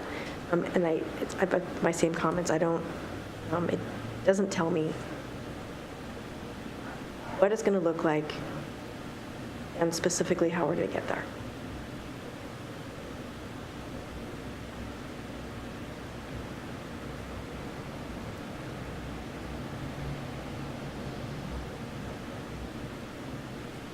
So we do have requirements under the development agreement. And so if, you've heard comments tonight about how, what does the public get out of that? Well, we have specific public benefits in that development agreement. And so what falls out of that to get us some of this, for example? Let's be specific. This is a key piece. I mean, there's a lot of room and things to do there. This piece can really change, 20, 25 years from now. This could be very different than what we're seeing now, right? So defining that, again, I'm not quite feeling it, but the last sentence says, this is a comfortable neighborhood, robust commerce, innovation, and great jobs, right? So, yeah, the implementation on this one is the weak link because there are like 2 bullets. And this one is like, wow, there's a lot of things that, to work on here to make this a really cool place. And part of that's a development agreement and so forth. But this is one we got to really grab a hold of so we get some of that stuff going. And we know those details. Yeah, it's known. We know what the agreement is. So in general, for this one, I just went and read the development agreement. And so this one I don't have any concerns with for several reasons. One large property owner, there's all kinds of good graphics in there. There's all kinds of things with arrows on it that give you an idea. This is one of the few neighborhoods, I think, this and Costco, I know what they're going to look like just by reading the development agreement. It's pretty clear what you're going to get. Maybe not exactly where it's going to be, but it's pretty prescriptive. They get to play around with the moving pieces, but it's more like, the Highlands or Talus. You're going to get about this much of this, that, and their graphics and I don't know what to call the figure, where there's arrows that show how things flow, made total sense to me. So this is one neighborhood that I actually could vision. And actually, I don't know how much we have to do with it because all the work's done under development. But it's not, done. but it's not in here. No, it's not in here. And there's no way to even. We want to get it There's in. no link between this and the development agreement, Yep. other than there's the word development agreement. And so I can't tell from looking at this, and neither could anybody else, unless they go read the development agreement. And I've worked on it, so. Anyway.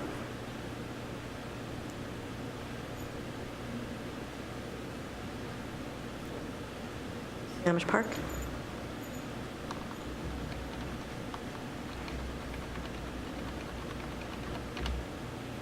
I don't get this one at all.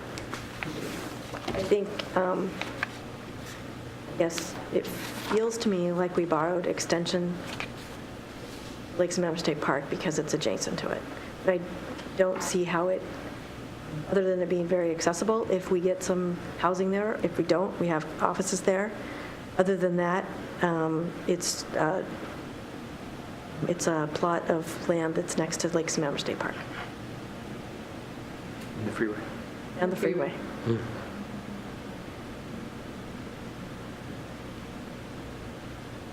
Is this one landowner? No. No. So what does So DNR own? DNR owns the west two buildings? The big buildings. These two. Yeah, well, they're kind of actually These two. squatty, because And the then white one's next to Costco owns Costco. this It's one. taller. Yep. It's 3 stories or 2. And then you got the mini storage in between, Yeah. right? And then you got IHOP and IHOP. Motel 6, Yeah. and then And the Windermere. AMPM. The service neighborhood north. Kind of. West. It's office. Service neighborhood west. Predominant. West, sorry. Yeah, I'm service neighborhood east, so service neighborhood directly west. challenged. Other comments? No. It's, okay.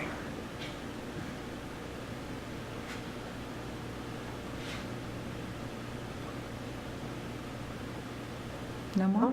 Is that the fifth one? Or is there one more? It was just me. Is that 5? No, I actually, my same general comments Oh, as whoops. before. I can't picture it. I don't know what it looks like in the end. It says it's going to be mixed, live, work, play, but multiple property owners with commercial and office. Like, I just don't see how it does. I can't picture it. And what is the, tree thing that goes all the way through? Is that a- Trib 0170. Oh, that's Trib one, okay. And Tibbetts is just kind Was of on the it- west end. Was it listed as a, Amenity? no, oh, it's in listed the that it's key, there. Trib 0170. Green Creek. Does it say live and visit? Yeah, might use live, work, play a little bit too much. Anyway, okay. Anything Next one? else? Tibbetts, is that the last one?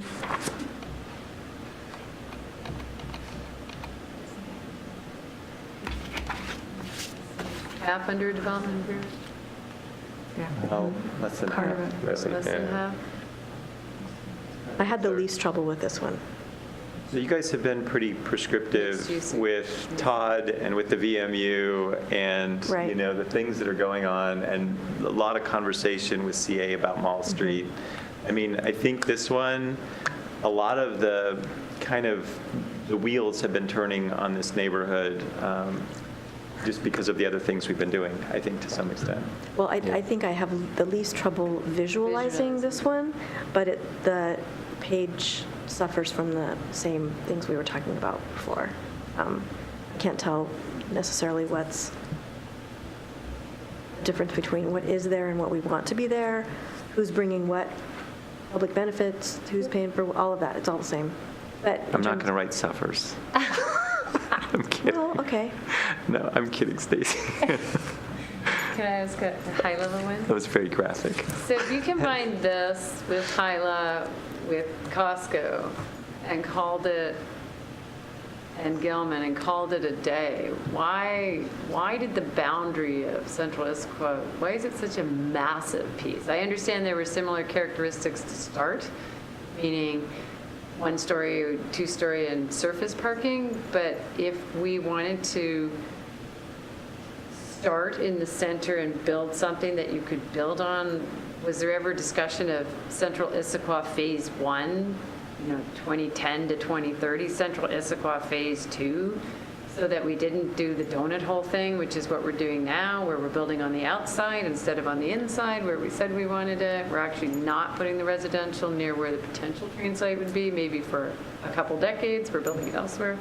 Was there ever any sort of discussion about that? Because massive amount of area. It almost seems like we've diluted our purpose a bit, and now we're struggling with trying to find neighborhoods over this massive area when really the ones that make sense are the Highlands Development Agreement, this one, the other piece of the core, and Costco really could have just been boiled down to some pockets to the south and some pockets to the north, and we shouldn't be struggling with all these other ones as well. I don't know, just a thought. It's almost like we're killing ourselves to try and figure out what to do with all these different neighborhoods, and we're doing a donut hole thing while we're doing it, building on the outside instead of doing what we should.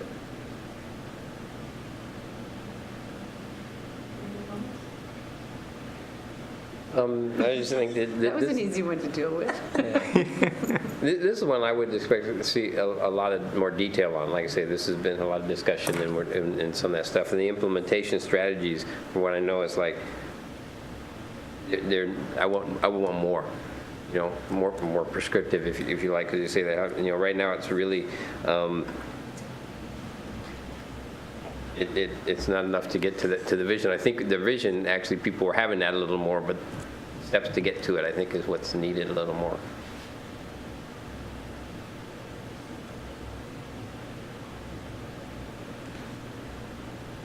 When we're done, we're going to have public. Yeah. 5? Is that the 5? Yeah, that's the 5. That was fun.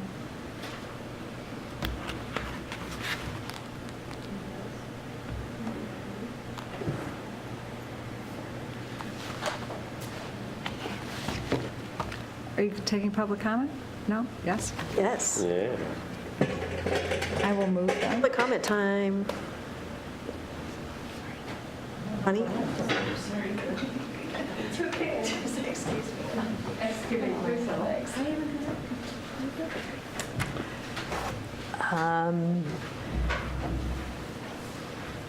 So I agree with 50%, and the rest is a good discussion, but maybe not in this exact environment. So the construct of it, to me, you have a existing conditions, so we're clear what we're talking about. And then you say, there's the future. This is where we think we want to go. And then you say, oh my gosh, that's really far away. So you say, what can we do more near term to start leading these large neighborhoods to that future that is likely to change anyway, but at least it's our best guess. So then we can start feeling like we can connect to it better, and you start creating implementation language to get you at least to the more near term with the goal of the longer term. I would prefer bullet points to as much language, because I think that would keep some discipline on the presentation by short form. And I would like for the words that are in the vision to systematically carry themselves through into the headers. And so I'm not really sure if the headers are named correctly.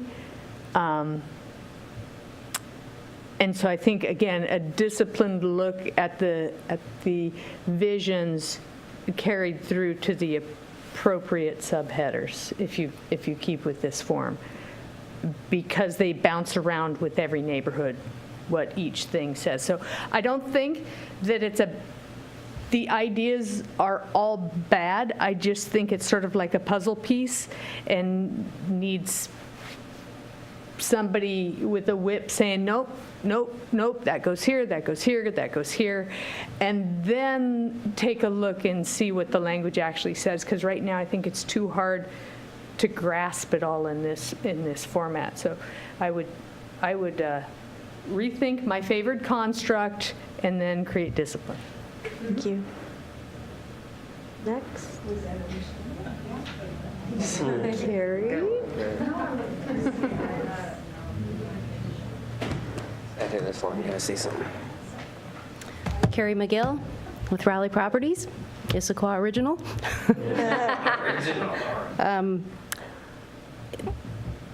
When you plan for properties, obviously, it takes decades and generations for them to evolve. So you really do have to be looking way out there with the vision.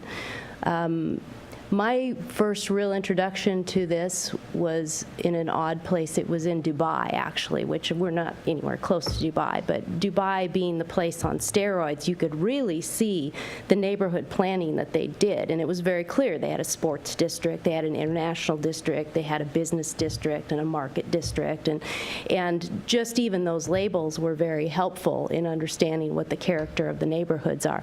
We are much more homogenous in Issaquah. We really haven't gotten those seeds in there, and in Dubai they have a lot more ability to do things that we can't do and don't want to do necessarily. But if you're going to have the different districts or neighborhoods, they really do need to have some sort of feeling that's different from one another, so that when you're in them you can kind of tell, just because you're there, that there's certain cues for you that I know where I am just by looking around, whether it's the way the lighting is done or the colors or the building forms or the textures, things like that. When I look at planning, I always start with the natural features of the property, because those are not going to change, and that is, the mountains that you have around you, the views, the vistas, the way the sun hits your property, how the wind blows across it. It has a personality and a character that's underlined that will not change. All the man-made stuff that's there, be careful of that when you're planning, because when people look at properties, they very often can't see beyond what's there to see the possibilities of what could be there. And an example I will cite is what we call our Issaquah Transit Center, for example. It's a wonderful facility. It serves our community very well, but really it's an 800-stall parking garage. I mean, buses could go anywhere. And so is it in the right place for our community, or is it eventually someday going to be somewhere else? We want to put it where it's going to best serve the community. We don't want the existing location to drive where the future transit center for Issaquah is going to be. And so really looking at things outside the box, and encourage you to do that.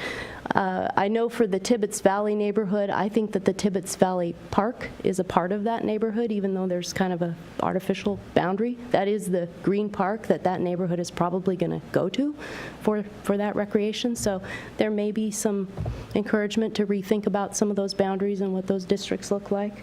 And then just thinking about, I've heard that there was some public comment about enhancing the pedestrian experience on Gilman. That's something that you kind of have to be careful with, because Gilman has a different personality as you go down Gilman. At my end of Gilman, it's very auto-centric. You have cars that are coming off of a 70-mile-an-hour environment onto SR 900, which doesn't really give you any psychological cues to slow down, and then you turn right onto Gilman Boulevard, and it's very auto-dominated. And when you're walking as a pedestrian along the sidewalks, you can hear the noise of the freeway, and it's so loud that it's very difficult to have a conversation with the person next to you as you're walking down the sidewalk. So those kinds of things inform the personalities of the neighborhood. And anyway, just some thoughts for you guys to think about. Thank you for your consideration. This is not easy stuff. So thank you. David?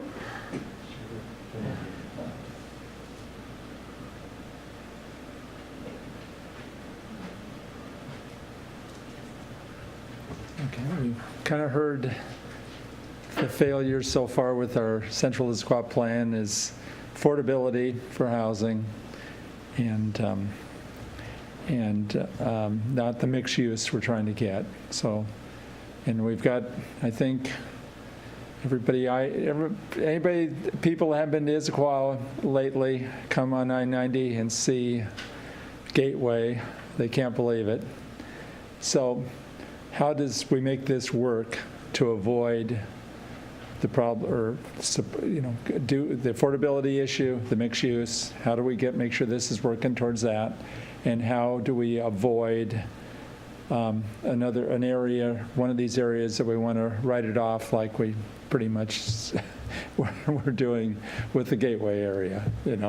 So if we didn't win there, okay, we got 9 more. Let's get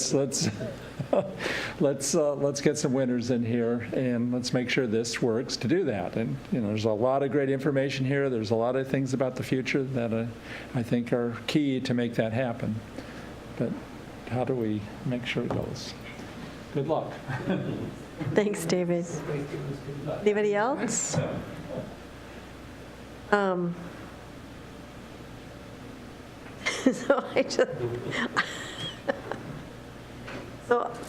was all really, really awesome public comment. It's not very often that we hear the public before, particularly this committee, go, not that bad. I mean, I just thought the public comment was really great. It was positive, and I think there were some really great suggestions. And so I just want to say that I say this, I don't want to say I echo, but I just want to say that I would encourage staff to listen to those comments because I agree with a lot of them. Yeah. It's a moratorium question. Is there a possibility of, and I think we might have even talked about this a long time ago, honing in on what we can do in terms of district visioning and releasing certain areas out of the moratorium while we work on others?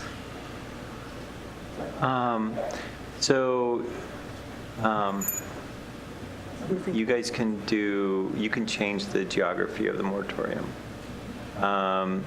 With the visions, the problem in my mind is that gets to be some kind of complicated stuff because we know we've pushed some buttons in the past and it's caused people to go in places where we weren't necessarily trying to attract them, but that was what was available, and so they went. And so part of maybe the concern of lifting the moratorium in certain parts of Central Issaquah is you might be then encouraging things to change there when maybe that's not what we really wanted to do. So for example, you mentioned, some certain neighborhoods that for you were kind of like the epicenter of Central Issaquah, right? And if those ones need more baking because they're more complicated, but you release, Darst or Lake Sammamish and something happens there because it can, was that really what we were trying to do or not? And so I guess I'm just saying, I think I would be concerned that we might have unintended things happen. My concern is also that we can find a pathway to get to an end. I know that, where we started was, and this one, if you go back and actually watch, because I did, and I read the initial write-up on the visions, this was kind of more of an adjustment. It was not a whole rewrite. Now, I think as we've gotten maybe more educated on Central Issaquah, I think we've maybe sensed that some of the issues were bigger and needed a stronger hand in redo.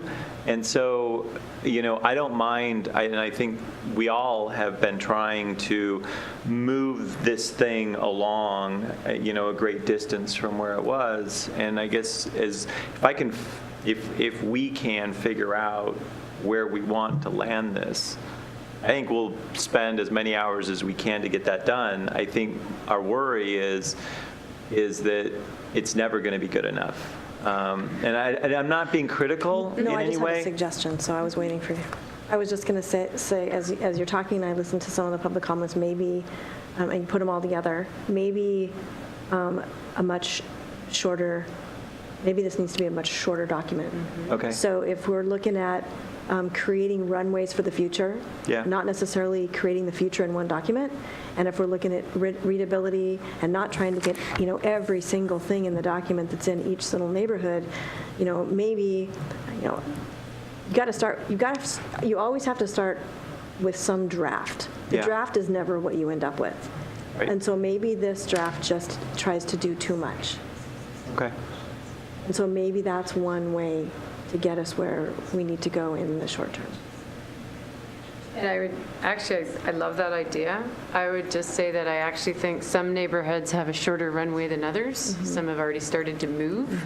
Other ones, the vision may be very different from existing conditions, and what gets put in is pretty bullet pointed, but we're not expecting action there for 20 years. Yeah.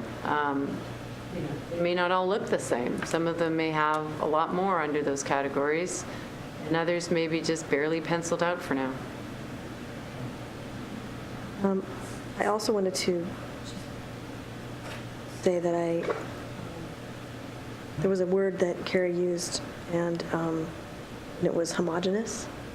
And I think we're struggling to make these distinctive. And so in a lot of ways, they just look homogeneous. But I think if, like was mentioned, Carrie mentioned, you kind of plant the seeds and you have an idea of where you want to go. If you make these distinctive, then you start with your shorter runways now, except for the ones that you can't afford that.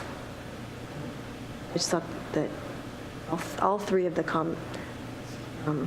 folks who spoke tonight had some really meaningful ideas. Agree. Okay. Anything else? Oh. Okay, then our next meeting is the 2nd? Not like a week from now? That's a week from now. All right. One of the things, okay, yeah, never mind. Anything else? No. Okay, we're adjourned. Thanks.